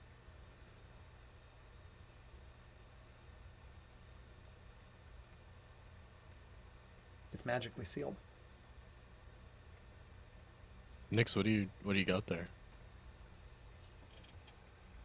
I'm not quite sure. Amos brought it to me while we were out wading through the water. Amos, you're not supposed to eat shellfish. It makes your stomach. I wasn't eating it. I found it in the refuse. It seemed important. I think you were right. This thing's magically sealed. I can't. Wait. Where's Fauna? Shit. Fauna. You get to the chapel, the cat waiting for you outside the door.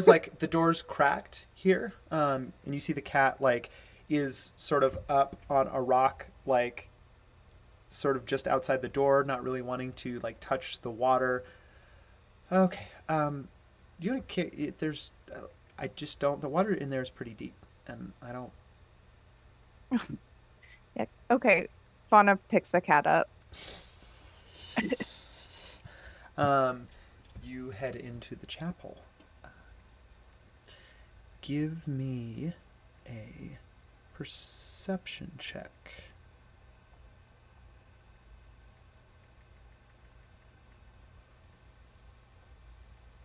Um, 13. Okay. On a 13, you are looking right. You see a fish sort of over near what the cat was probably able to get to it off one of the pews, but it's been gnawed at a little bit. It doesn't smell great in here. A lot of dead. You don't see any live fish. There's a lot of dead that have just sort of washed in and then stayed in because the door did not open back up all the way. So water's just been slowly draining out. It's maybe just up past your ankles in here. But the smell it's not just dead fish or brine. In fact, there is almost this distinct air of, it's sickly sweet, like rotten fruit or vegetation.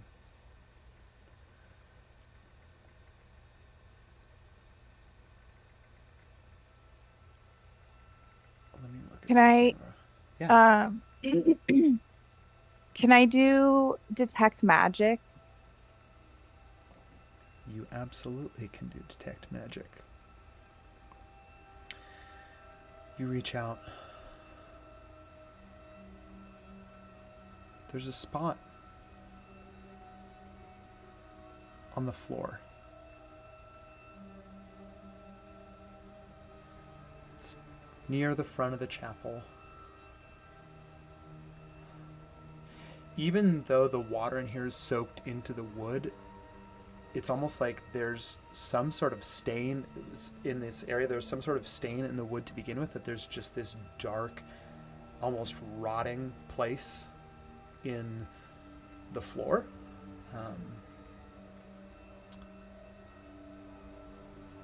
In that space, you see dead. It's on its side, like its eyes just sort of like rolled up and glassy. You see a large green fish just lying there on the floor. As you get closer, the one eye that is looking up goes to look at you. Oh. Hello. And what's your name? I don't think dead fish usually talk. Oh, well. There's a first time for everything. I guess so. What's your name? Oh, my, we're getting right to names then. Well, I believe I asked you first. Well, I believe I didn't answer. Well, all right, that seems fair. I don't think I'll answer either. Fair enough. Why are you a dead fish? Oh, I'm not a dead fish. I only speak through it. It's a vessel. Much like she was. She... who? But before I tell you, you have to promise me you've got a strong stomach.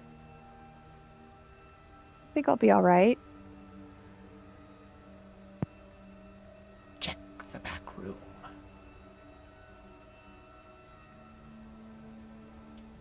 Okay. Fauna's gonna, like, keep an eye on the fish while also going to the back room. She don't trust this fish. Yeah, fish lies there, but you do see, like, as you go to move away, the fish doesn't flop around or move, but the eye just swivels to follow you.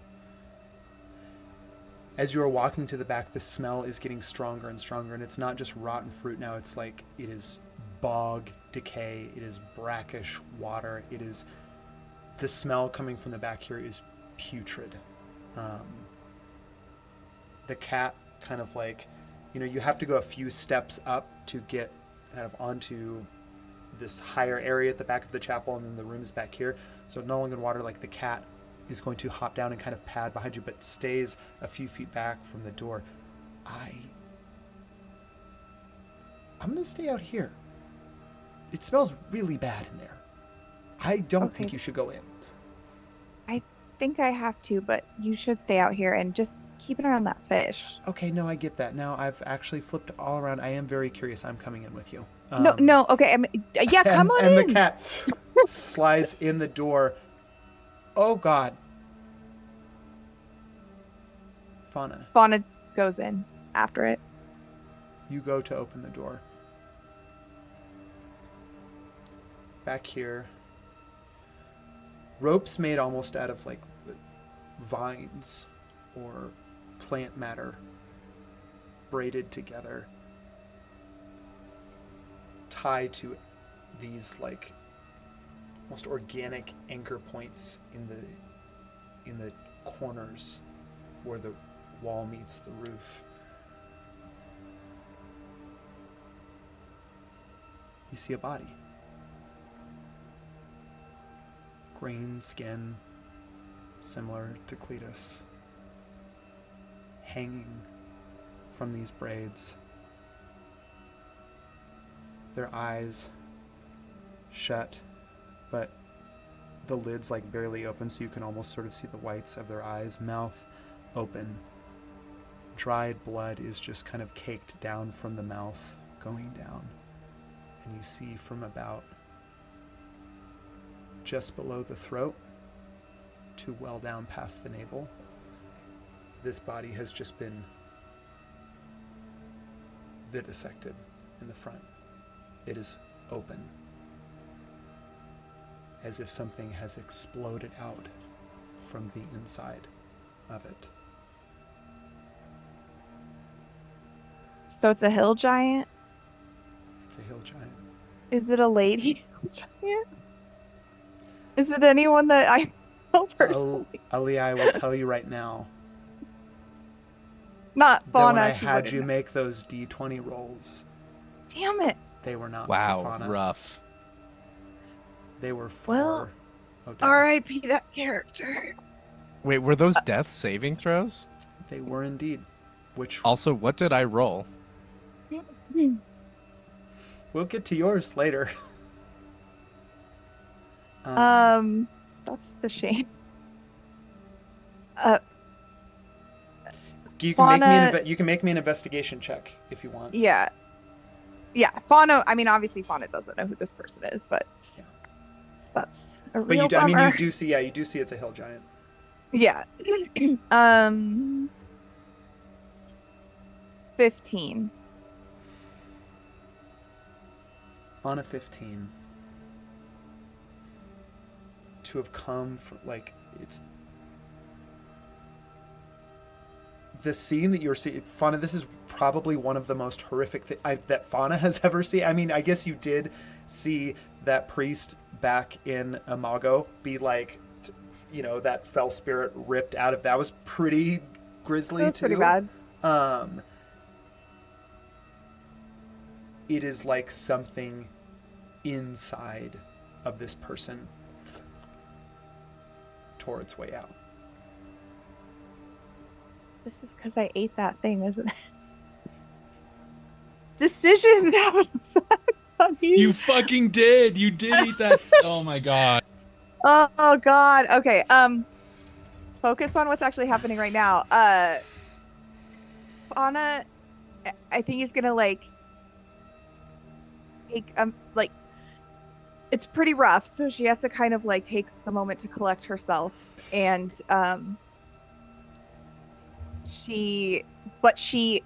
since she recognizes it as a hill giant, she wants to investigate. She wants to see if she can find any identifying anything, because it seems like maybe Cletus might know who this is, and so when she's gonna go back, she wants to see if there's any way she can tell, or any information she can give to say hey, this is what I found, in a way that might identify the person. 15 investigation, you find a small wooden ring. Still, it almost has just the tiniest little micro specks of green moss flecked into it, and you see that on one side the moss has grown in the pattern that is the Legrand family crest. Okay. Which you would recognize. Okay. Getting along all right there, dear.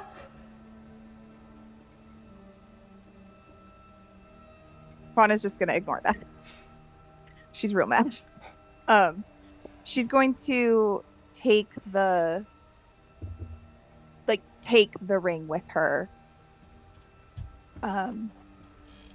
and go back out into the main room with the fish,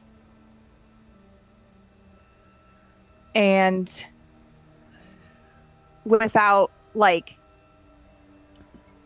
any other further conversation, she's just going to take one of her knives, which I think she has several at this point because Fox has given her multiple knives, and she's just going to stab the fish.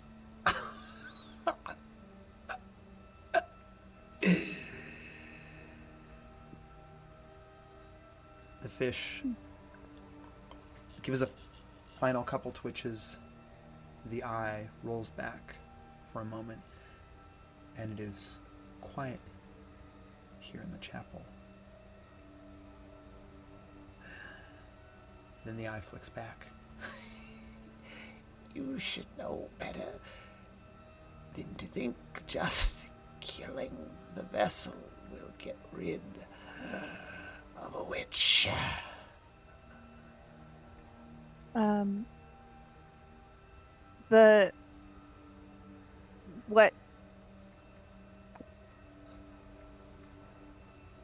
I didn't want to say this before because I thought it'd be more impactful, but it wasn't just killing the vessel, and the knife that Fauna stabbed it with was coated in the poison that Vox had given her. A poison. What a clever witch. Hold on just a second. I'm gonna make a little Constitution save. Was there a DC set on that poison? I don't know. Vox just gave it to me. I don't Yeah. know anything about it I can- except that it's poison. Oh, look. I have notes. 100. 100. I have 4d6 poison written, and then I have circled the number 15 next to it. 15. Okay. Let me check something real quick. No notes, just a 15, and it's circled next to poison. 15. So No we can notes. assume that that's What flavor of poison is that? 15. 15. watermelon. It does 4d6 damage, I don't know. Yeah. As you, funny, you stab into this thing, you see the edges begin to blacken and almost dissolve. Like pouring water onto sugar. As this sort of dead fish begins to just fully decompose into the floorboards.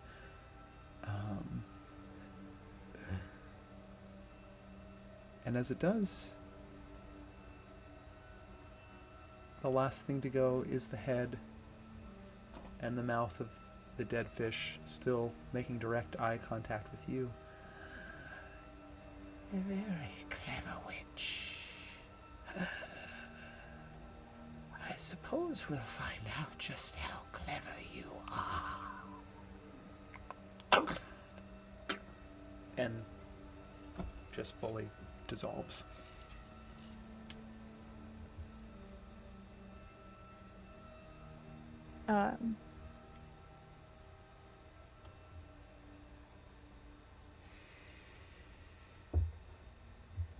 Sorry, I was just thinking about if I want to do anything else.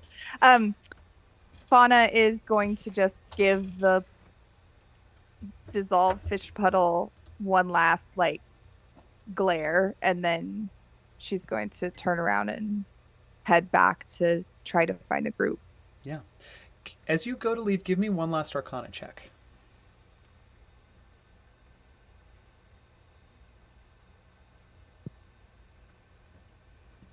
That one. Okay. You exit the chapel and head back for the garden. Right when Everyone Atticus else says, "Wait, where's Fauna?" Fauna walks around the corner.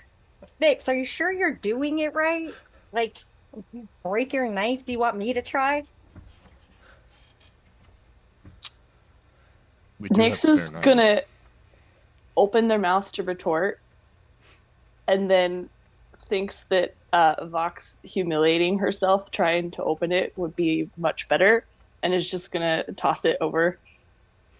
Yeah, you got this, Vox. I would like to try to open it with a dagger that I'm going to pull out, a dagger called Death. Okay, I like this. This would be R.I.P. that establishing. oyster. Here's the deal. This would this would be establishing a big, because it would essentially be like allowing this dagger to also cast a knock spell. But here's what I'll say: you have a spell casting modifier now, right? As a rune knight. Is it your? No. Because no. you have. Oh no, it's just runes that you have. There's Yeah, it's just runes. Is there anything with a DC? Do any of them have a DC? Hold on, I can look this up real quick too, actually. I have a wisdom for DC 13 for my stone rune. Okay, cool. So your spells are wisdom. So I'm going to have you give me a spell check. So it's just going to be your wisdom modifier plus your proficiency bonus, which is 4 right now. So 4 plus whatever your wisdom modifier is, and then a d20. 21. I'm so sorry. Okay, this is a pretty powerful magic. You pull out death. And as you pull out death to, like, I mean, Nyx, you're seeing Vox do something that you were not willing to do with Wax and Wayne, which is get in there with this, like, magical dagger and, like, doesn't break. Goes into the hinge point. As you go to pry on this, Vox, I'm going to have you make me a sleight of hand check. And I will tell you that the DC that you are trying to get, you need to hit at least a 20 on this sleight of hand check.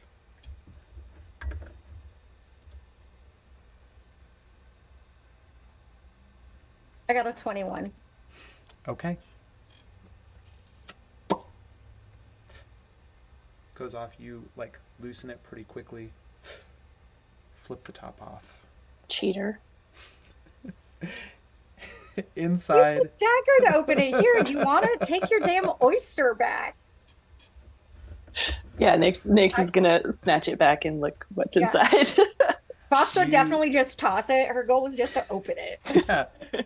Yeah. You toss it back. Nyx, you're looking. First, you just see the gray fold of that oyster covering and a glint of something. You pull the small fold of flesh back. And underneath, it's not much bigger than like the size of a fingernail, you see a perfectly round black pearl. But the blackness of this pearl, I mean, it is Vanta black. Like as you look at it, there's no light escapes this pearl. So it is almost like this negative space sitting in the oyster.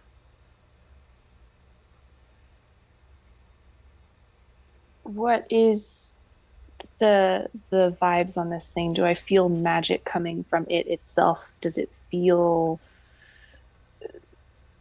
Give me an Arcana check. Yeah. Does it have like any kind of ominous aspect to it? That's 21. 21. You look at this pearl, no light is escaping from it. As you look at it, you realize too, as you're examining it, like all of the weight, the oyster weighs almost nothing. You take the pearl out, it almost seems to get heavier as you take it out. You look into the pearl, and for just a moment, you see two small white flashes that might be eyes or even small mouths as they glint across deep within the pearl and then disappear. As soon as they see that, they like drop it back into the oyster and snap it shut, almost as if it burnt them. Fuck. No. Did you see that? Did anybody see that? You're right. This shit is... I don't know how, I don't know what, but I saw him, Abshiri, Ellen, whatever. The short guy? Let me see. Yeah, with the teeth. Aaron holds out a hand. I don't really want it to see where we are, but here. And Aaron takes it, and then with a twirl of his cloak, I'm going to use disguise self to look like Okran. Yeah. Okay. You do that, and then you're looking at the pearl, like getting the pearl out of the oyster shell. Yeah, and he's going to kind of shield it in his hands. Okay.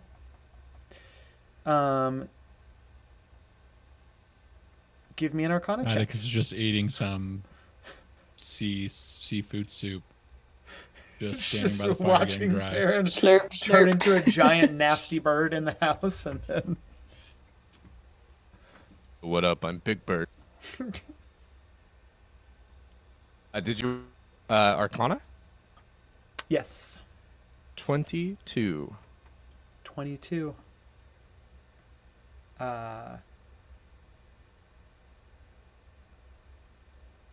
You Also, just a small aside, Perrin is also, before he's gonna open this thing, because like this is like a giant meal's being prepared, people are milling around.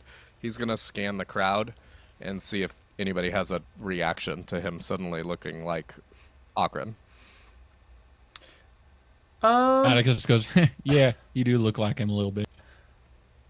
Wait, was Fauna in the room back at was Yeah, she there already? you're when there now, Perrin yeah. turned into Awkward? Okay. Yeah. She's not just walking in. Not walking and there's in on Awkward Ockran's, in yes. the room. No! You're already in Walked there. like mid transformation when it's half there and half awkward. It's been me all along.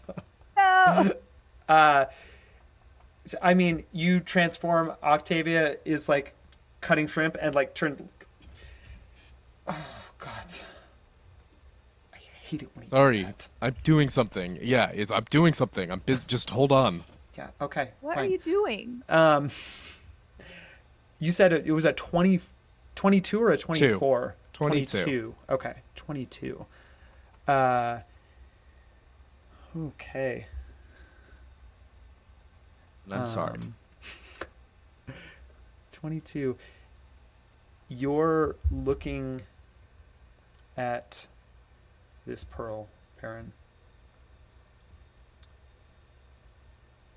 Same thing, it's black, no light escapes it. So when you start to see something in it, it is not a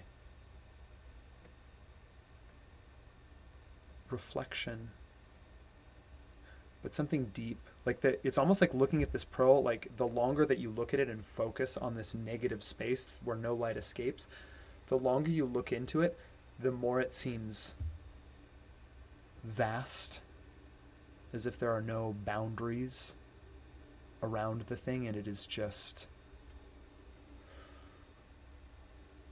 a void. And then within this void, an image begins to come into shape. You see a shore under a night sky. There's no moon, and it is only the light of stars that fleck and illuminate waves as they wash up on a beach. And the beach is littered with the bodies of the dead. You see so many bodies. Their skin a tinge the same blue-green that yours is, Perrin. Elven in nature. Many of them dressed for what looks like battle, and others dressed in like common clothes. And as you begin to look at the innumerable dead washed up on this shore, the waves lapping at some of them, shifting limbs as it washes back and forth, you see one familiar. A small crab scuttles over a face you recognize as your mother's.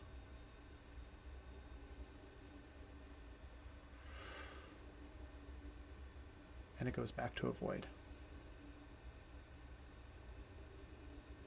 Perrin closes the oyster and he rolls his robe back off and hands it back to Nix. He's like, yep, nope, nothing. Just don't worry about that. Let's definitely never look at that again. Let's not worry about our dead family or anything like that. Okay, let's not do that. Wait, what dead family? Yep, exactly. What dead family? Same page. Who did you see? Yep. Yep. Oh, that's good. Let's focus on it. Let's dwell on it. That's preferable too. Parrot, I'm sorry, I don't want to pry. This seems important. All of them. I've never seen them before, but where I came from, I think it was my family. I think that was my people that I just saw, and they were dead.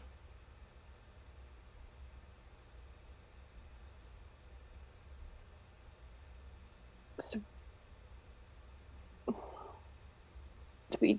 Is oh, I have so many questions, and I know you don't know. I'm sorry.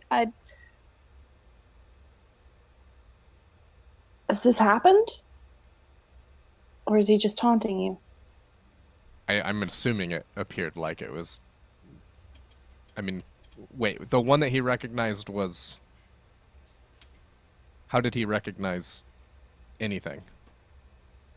Any individuals? You recognized your mother. Just like a vibe, like he just knows that it's his mother? Or does he remember enough of her face? No, I think you remember enough of the face, yeah. Okay. Are there, by the way, any, like, on the armor, are there any recognizable insignia? Ooh. Give me a perception check. Wonder how that's gonna go. 21. Yeah. You see, like, emblazoned, not any of the, but the ones that are wearing armor. It's kind of almost like these sort of like sharp epaulets and then just kind of a breastplate that cuts off about here. But carved into the gold of that, there's just a little engraving of a conch shell. Perrin is shuffling through his pockets in his bag until he finds some graphite and a piece of paper, and he's scribbling down as best as he can that insignia before he forgets. Yeah, Nix, it was my mom. It was my mother, and she was dead, and they were all dead. I have to assume that was maybe the Golden Shores. I don't remember it.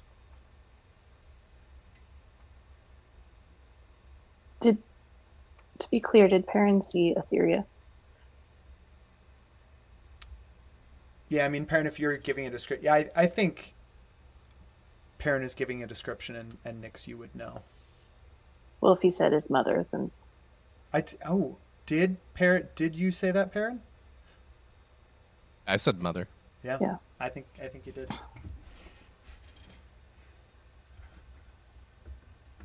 I think Nix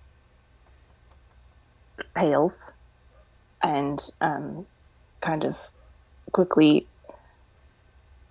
I don't remember if Perrin shut the oyster shell or not, but they do, and pocket it and turn away. And I think they kind of just like pace to the other end of the room for a second, and are very quiet. And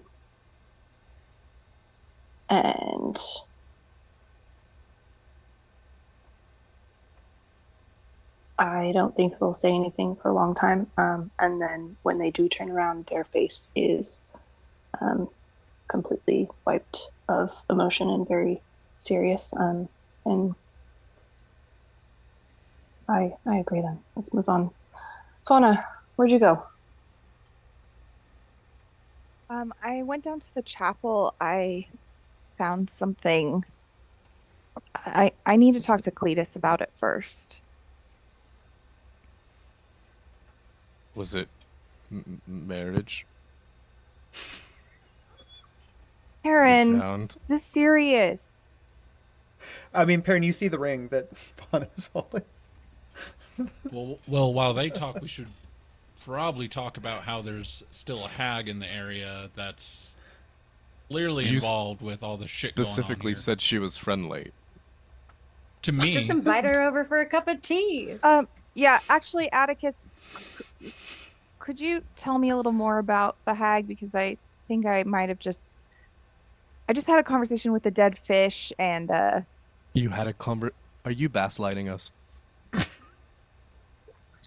Octavia I'm snorts. so sorry. Octavia snorts as she's throwing like more ingredients into the soup. Fauna's used to it, so she just like rolls her eyes. Yeah. Like, do you want to know my conversation earlier, Just like or what does she look like? What does she sound like? Like what are her defining I mean, like, characteristics? I hate to do this, but like stereotypical like evil witch. That's her voice. I mean, Okay, yeah, she that's was a checking fish. out. She was a green fish. Was it a green fish you talked to?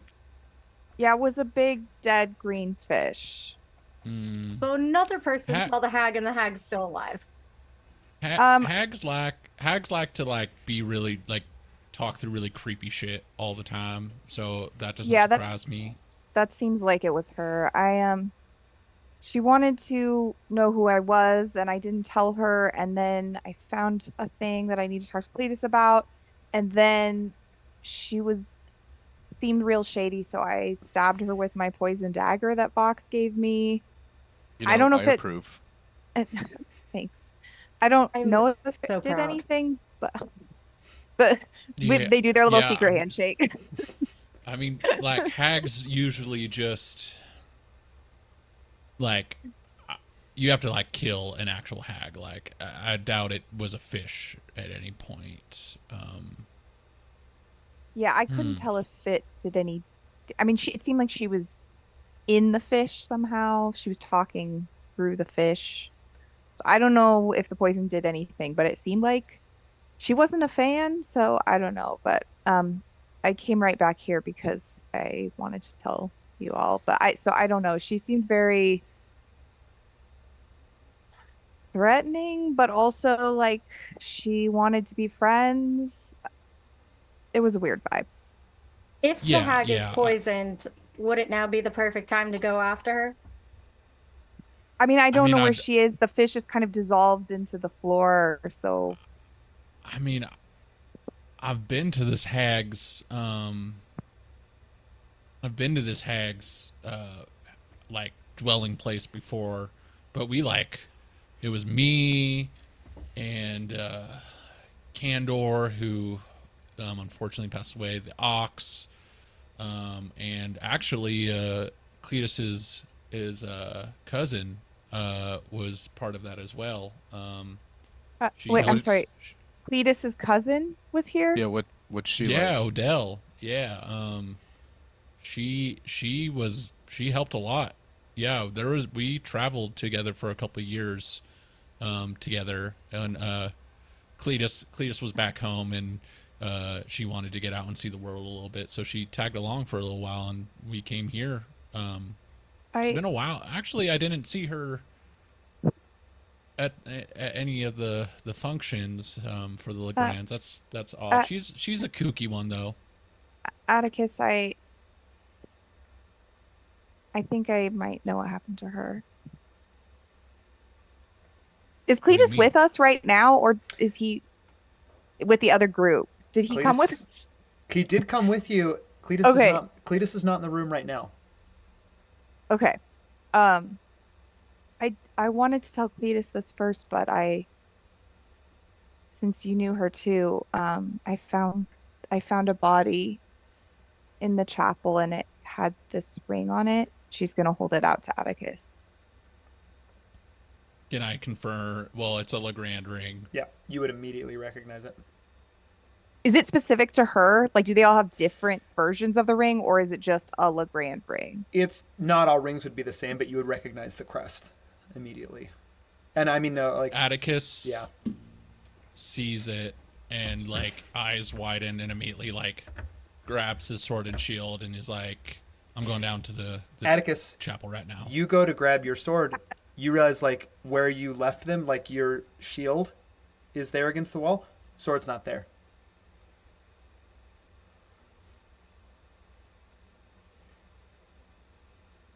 What the? How could Atticus is like, how did I misplace a sword so big? Shit, fuck. I'm sorry, Master Phoenix. I should have been keeping a closer eye. Did you see what happened to it? I know, Cletus was in here earlier.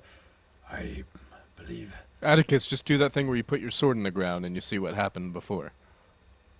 Oh, real fucking funny. Atticus like looks around for the axe that he like gave off earlier, and he's like, I'm gonna borrow this real quick, and he grabs it, and he's like, Atticus, I know you have seen many things in your day, but just to prepare you, it's pretty rough.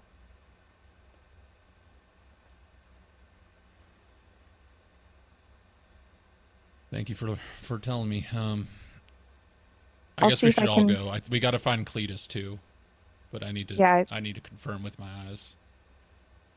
Yeah, I definitely want to find Cletus. Okay. Yeah. Atticus with Been the so much better axe if in it hand. were a You wedding.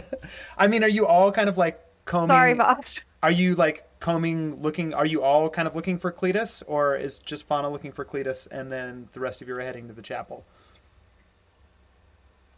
Let's stay together, maybe. Yeah, I with was just the gonna say talking that. fish situation. Cool. We can look for Cletus on the way to the chapel, maybe. Yeah. Maybe Amos can get a. Yeah. Amos, did you view? see where he went? You want to give us some eyes? He can't have gotten far.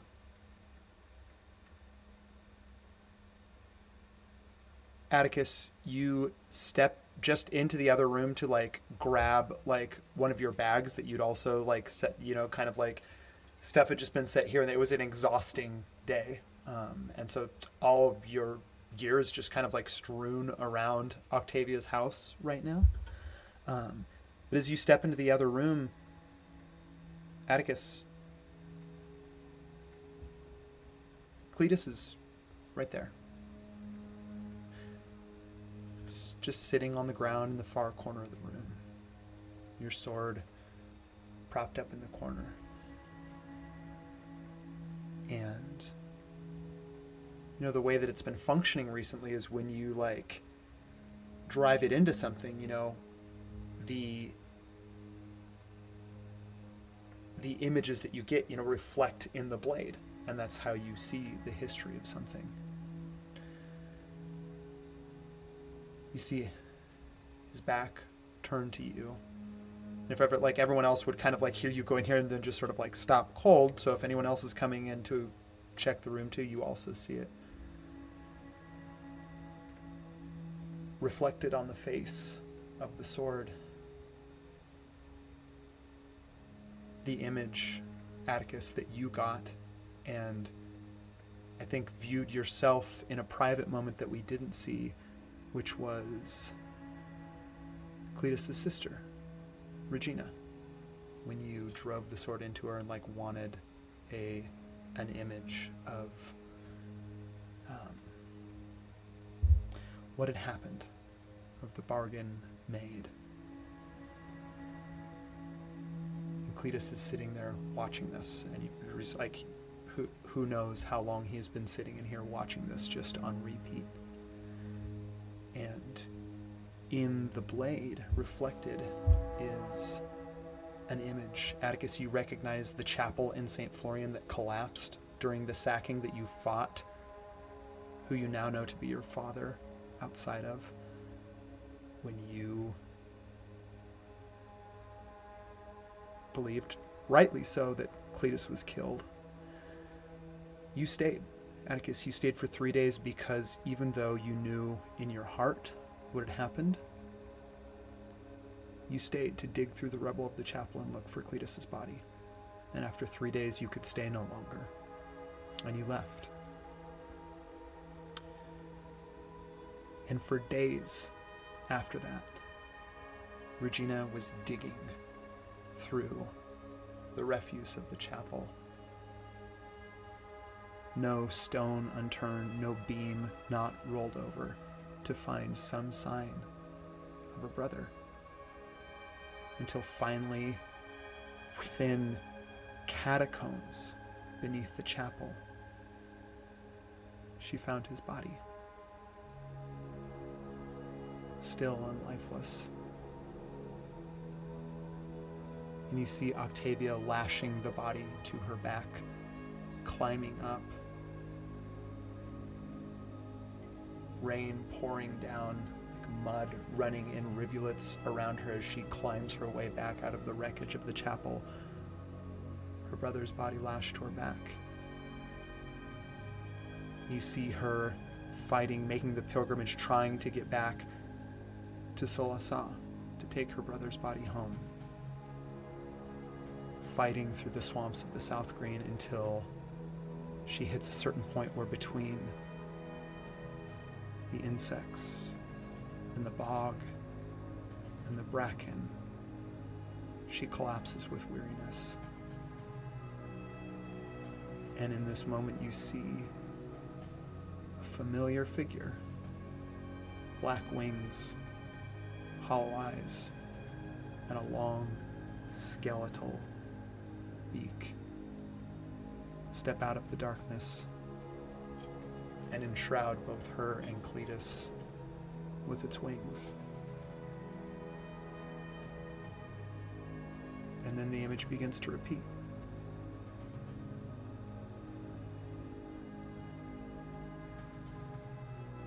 Without turning around, Atticus, you hear, "Did you watch this?"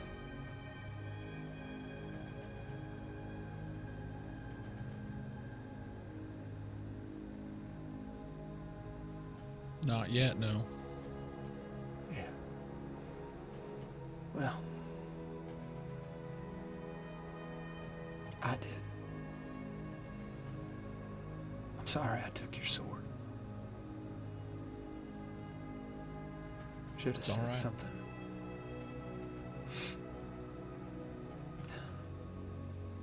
She kept looking for me, Atticus. I don't fault you none for leaving. I would have done the same. I mean, I was dead.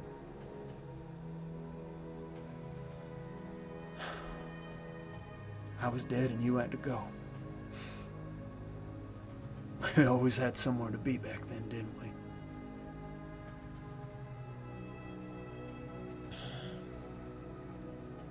Yeah. That was a day I really wish I didn't, though.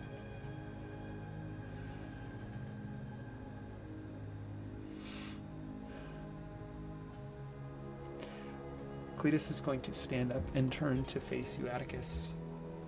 Just a couple hill giant strides. He spans the distance of the room until he is right with you face to face. And he looks into your eyes.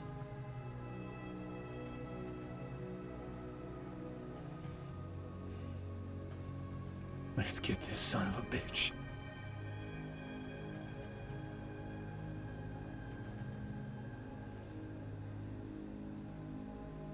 Atticus just nods and looks at him. Cletus puts his forehead on yours. I'm with you till the end.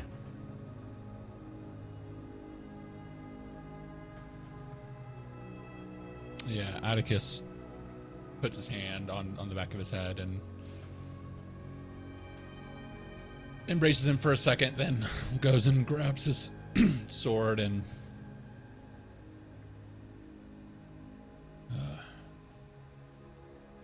will part of being here too is there's people that need help in this town before we move on to the next thing. There's a hag here that needs to be taken care of. Hag? Didn't you face a hag here once? You were with Odell. It was a while back. Yeah. I remember I was... Yeah, like 50 years. Yeah, God.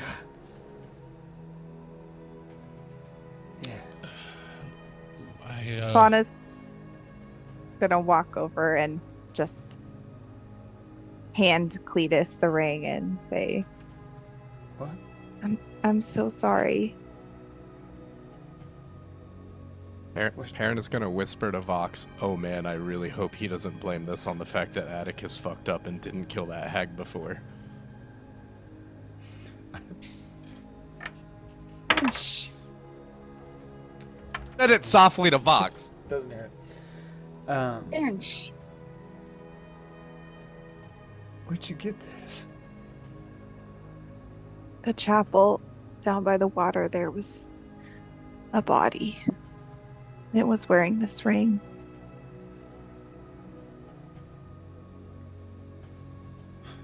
I didn't know what it was, but I recognized the crest, and then Atticus mentioned Odell. I think it must have been her.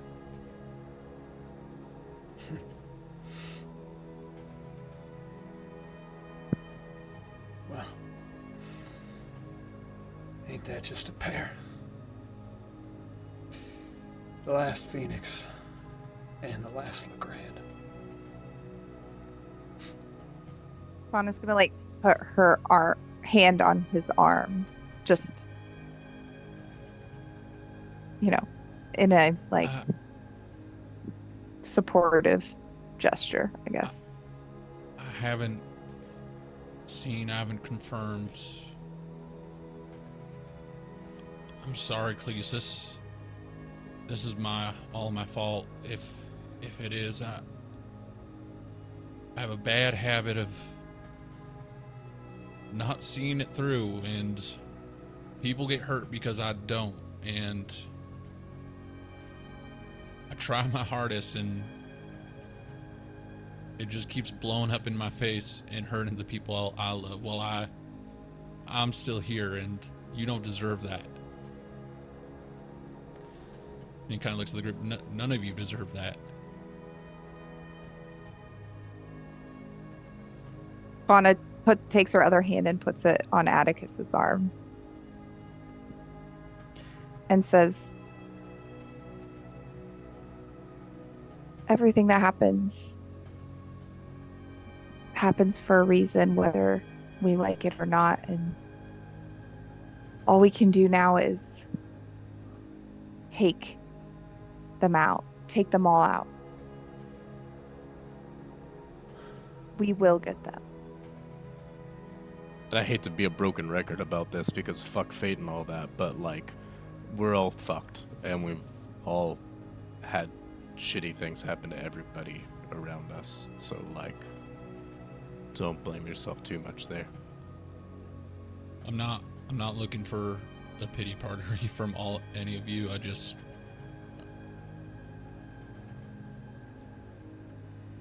How'd she die? Look, Cletus, if you want to. How'd she die? It looked like something burst out of her from the inside.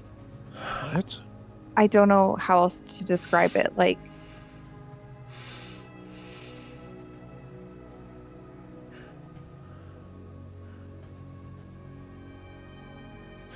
was horrible. You think that When hag is with our bird?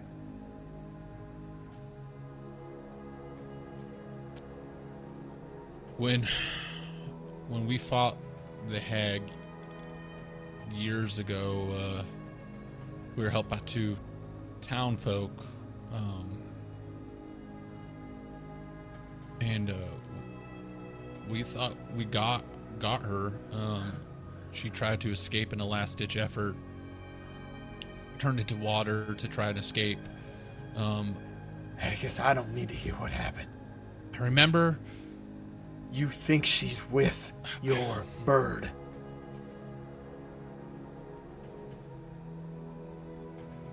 The hag, absolutely. Perrin.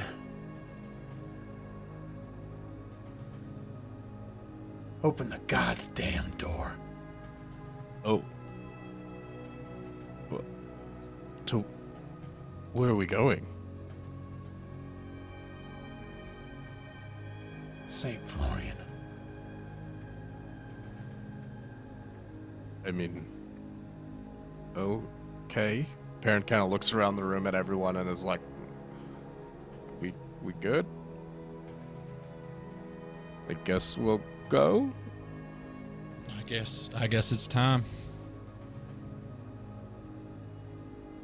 Parent's gonna look for the sense of Saint Florian within himself and then stop and walk back into the other room where Octavia is.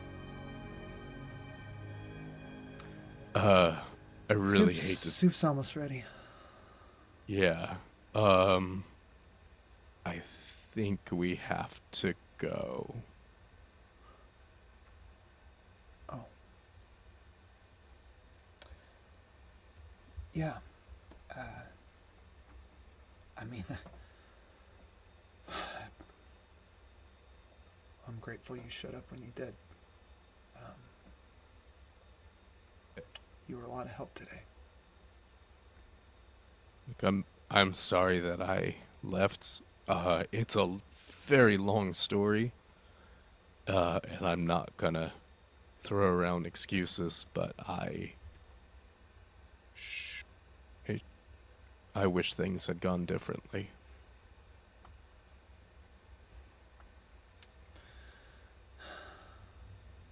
Yeah.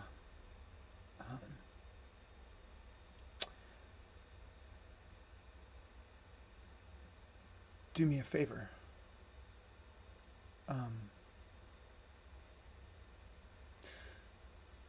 Will you give this to Atticus?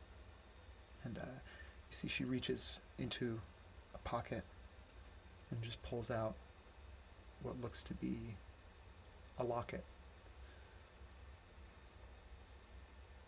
Yeah, of course. Thanks. It was...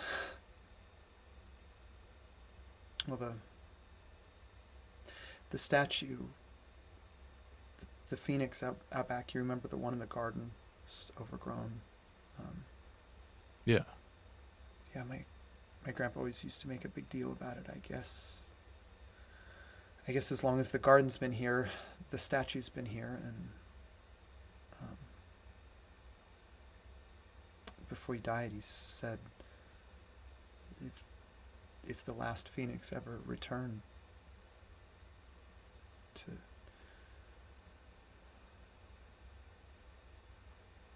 find it in the statue. I'm a curious person. So in the statue? Well, it honestly, there was like a compartment that just kind of crumbled when I was investigating it, and this was inside it. Just give it to him, please. Right. Well, yeah, okay. I know we don't say that word. We just see each other again. Might have a few more gray hairs the next time.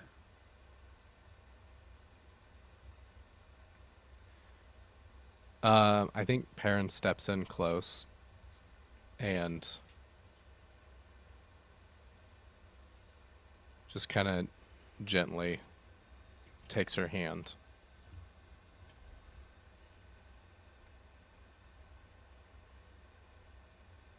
I don't think he says anything. I think he just gently takes her hand and smiles and gives it a squeeze and walks back out to join the others. Perrin, as you come in close for that moment and you squeeze the hand, just one whisper. A familiar byword between you and many of the other people that worked in your company back during your time with Octavia. Rise with the tide. Never come down. And you head out. Yeah, Perrin, I'm not going to make you make a check for it. Like, Atlas gave you that anchor point for St. Florent. Like, you're able to repeat it here. No need to check the back door of the house instead of opening to the garden. Can open to St. Florian.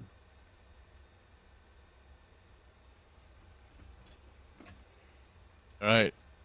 Everybody through if we're going. Wait, not you, guy, whoever you are. You live here. Stay here. Oh, who me? I'm just here for the soup. Sorry, just don't go through this door. Well, you're telling me that, but I mean, I guess shut it behind you. You know what? You know what? You should come with us for sure. Yeah, okay. Well, Hey, can I bring the soup? you do whatever you Yeah, want. soup guy. I think you're coming with us now. Hell with it. I was down here. All right, let's go. Let's do it. He throws the He's soup going to be down. the first to die. I'm gonna Yeah, call soup guy's you gonna die for Kurt. sure. Well, that's not my name, but I'll give me a persuasion check.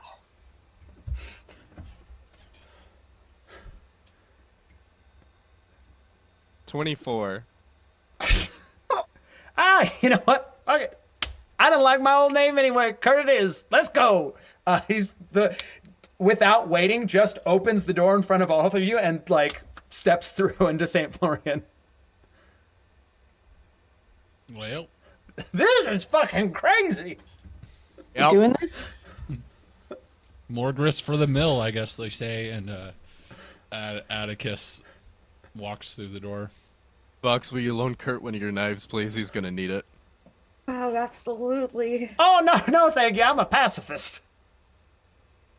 Oh, you should have stayed in there. Why? Just because I'm a pacifist don't mean I don't like adventures. I don't think you're gonna like this one, Kurt. I Well, love it, though. You know, it's been a long time since I've been down to St. Florian, but I am pretty sure around this time of year there's always a big old masquerade ball that happens down at the Center Chapel in St. Florian. So I don't know about all of you, but I'm going to see if I can't get myself a little invite to that thing. This guy's dropping the hot goss.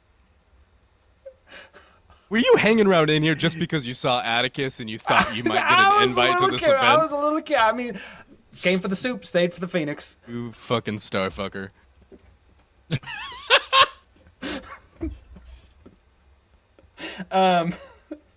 You made me ugly laugh. You are all walking through the door. Perrin, are you... Let me ask you this question. Are you giving Atticus the locket now? Yeah, I think as everyone else goes through, Perrin's gonna catch his arm and hand it to him at the back of the party. Literally as they're walking through. What? is Yeah, I don't this? know. It's Tave said that like her grandpa told her where it was. It was in a statue of a phoenix. You know, it belongs to your family. No. Oh. Atticus kind of looks at it and tries to pop it open. Like the locket. No problem. Just opens. You see inside. No picture or anything. It's just the crest of your mother, Atticus. The white hand outlined in flame. Give me an investigation check.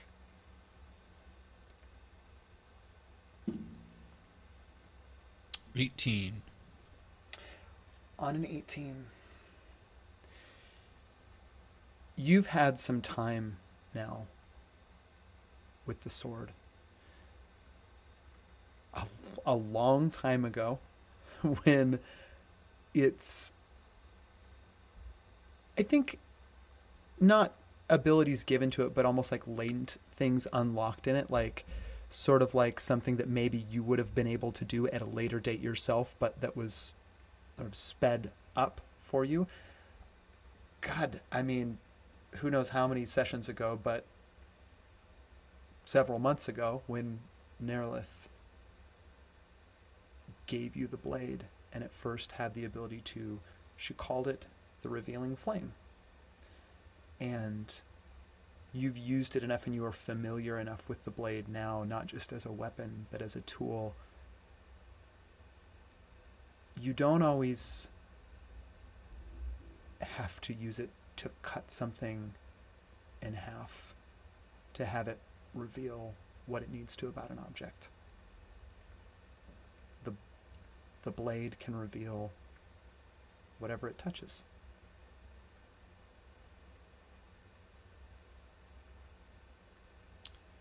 Yeah, Atticus puts the locket like on the blade to try and sense the history of it. Atticus, you do this. You're all walking through the door into St. Florian. The door is shutting behind you. Kurt ahead of you, just sort of like with a little like kind of skipping down the path towards St. Florian, whistling a little tune. You kind of fall to the back, Atticus, as you place the locket on the blade.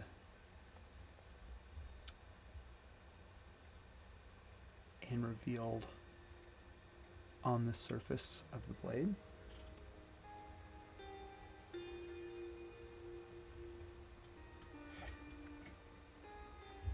we're just going to give you like a sped up kind of like this is a montage that you're seeing. You see your mother, Athena, younger than you remember her looking as your mother, training in the Temple of the Quiet Fire in absolute devotion, not just to her knighthood, but to her tenets, to preserve light.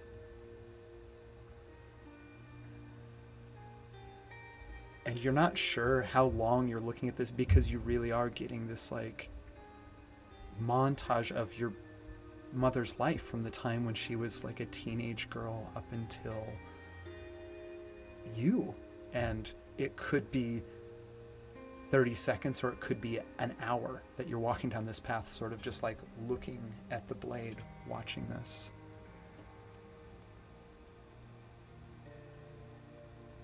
You see a conversation in particular where Athena's speaking, like it's shortly after her marriage, and she kind of goes on a last pilgrimage shortly after her marriage back to the Temple of the Quiet Fire.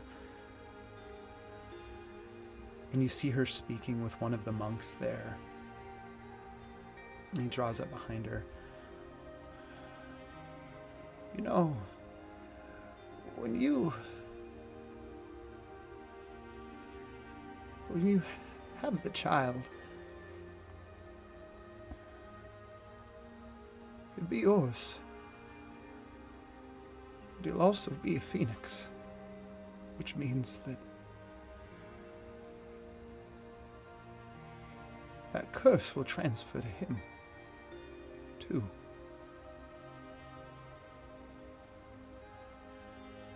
How do you know he won't? How do you know he won't take the bargain that so many others have taken? Well, I plan on raising him right.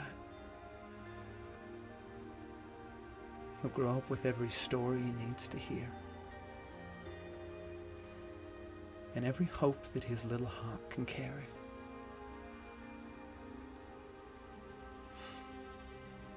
He's not here yet, but I don't need to lay eyes on him to know I trust him. Pretty good answer.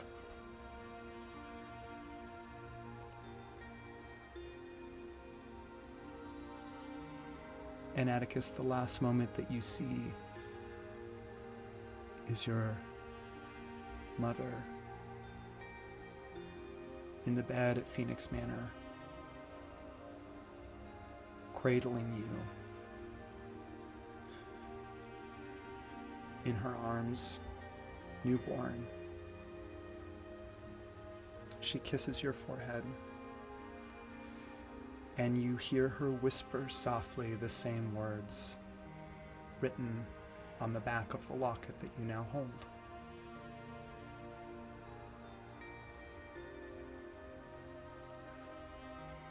Bright the hand that holds a blade who knows its purpose. Welcome to the world, my little Ose. I think you're gonna do great things.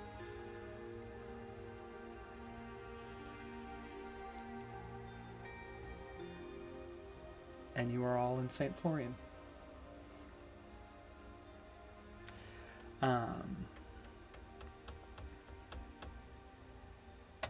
Atticus puts it on and mutters that to himself.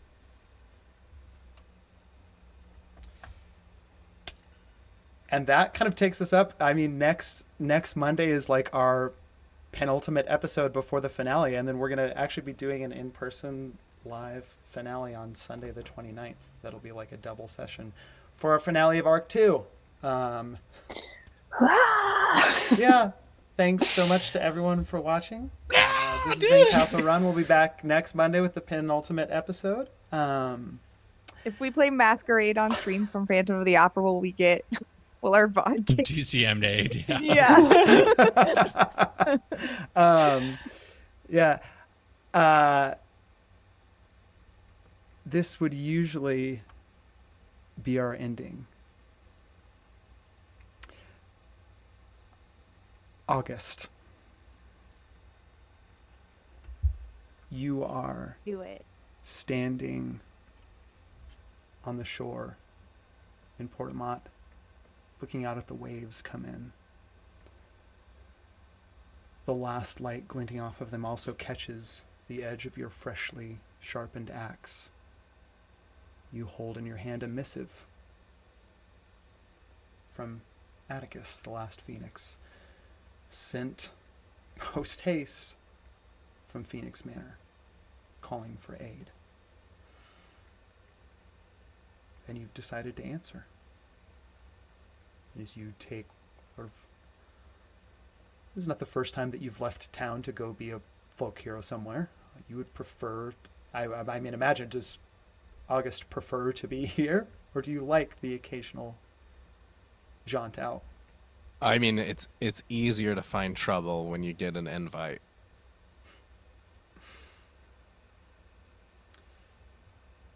As you are looking out at the waves, August, you hear soft footsteps in the sand behind you. Dave? Oh, no, not Dave. Dave. Hello, friend. What? Who are you? Oh, just a traveler on my way to somewhere far from here. I don't know if that's... I'm not really interested in that. I don't like your vibes there, friend. What is it you're looking for? My vibes. I'm just wondering if you could tell me what the quickest way to the bottom of the ocean would be. The quickest way to the bottom of the ocean? Well, I suppose that you'd have to start at the top, and then you just have to work your way down.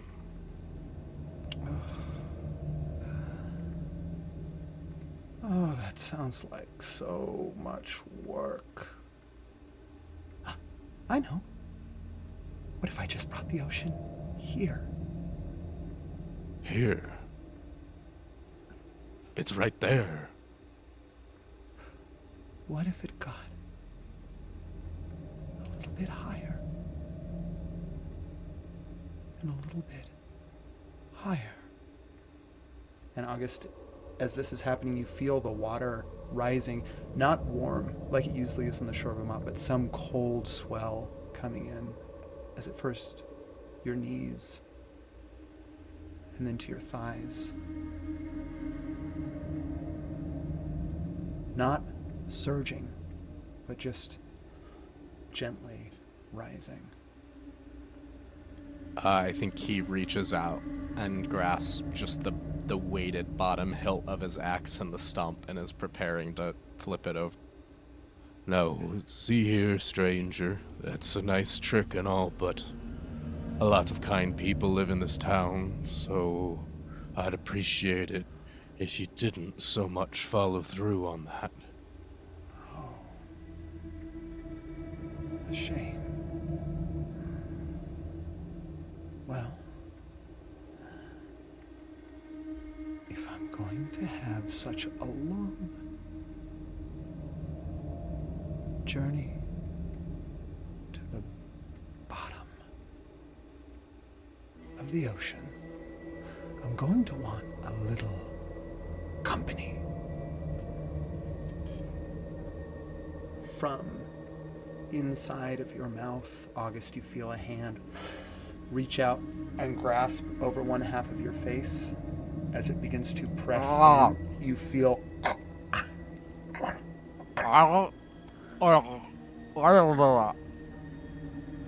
panning back to the figure.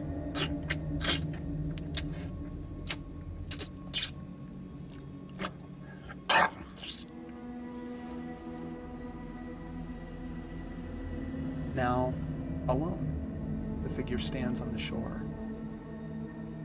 bends over, picks up a small oyster.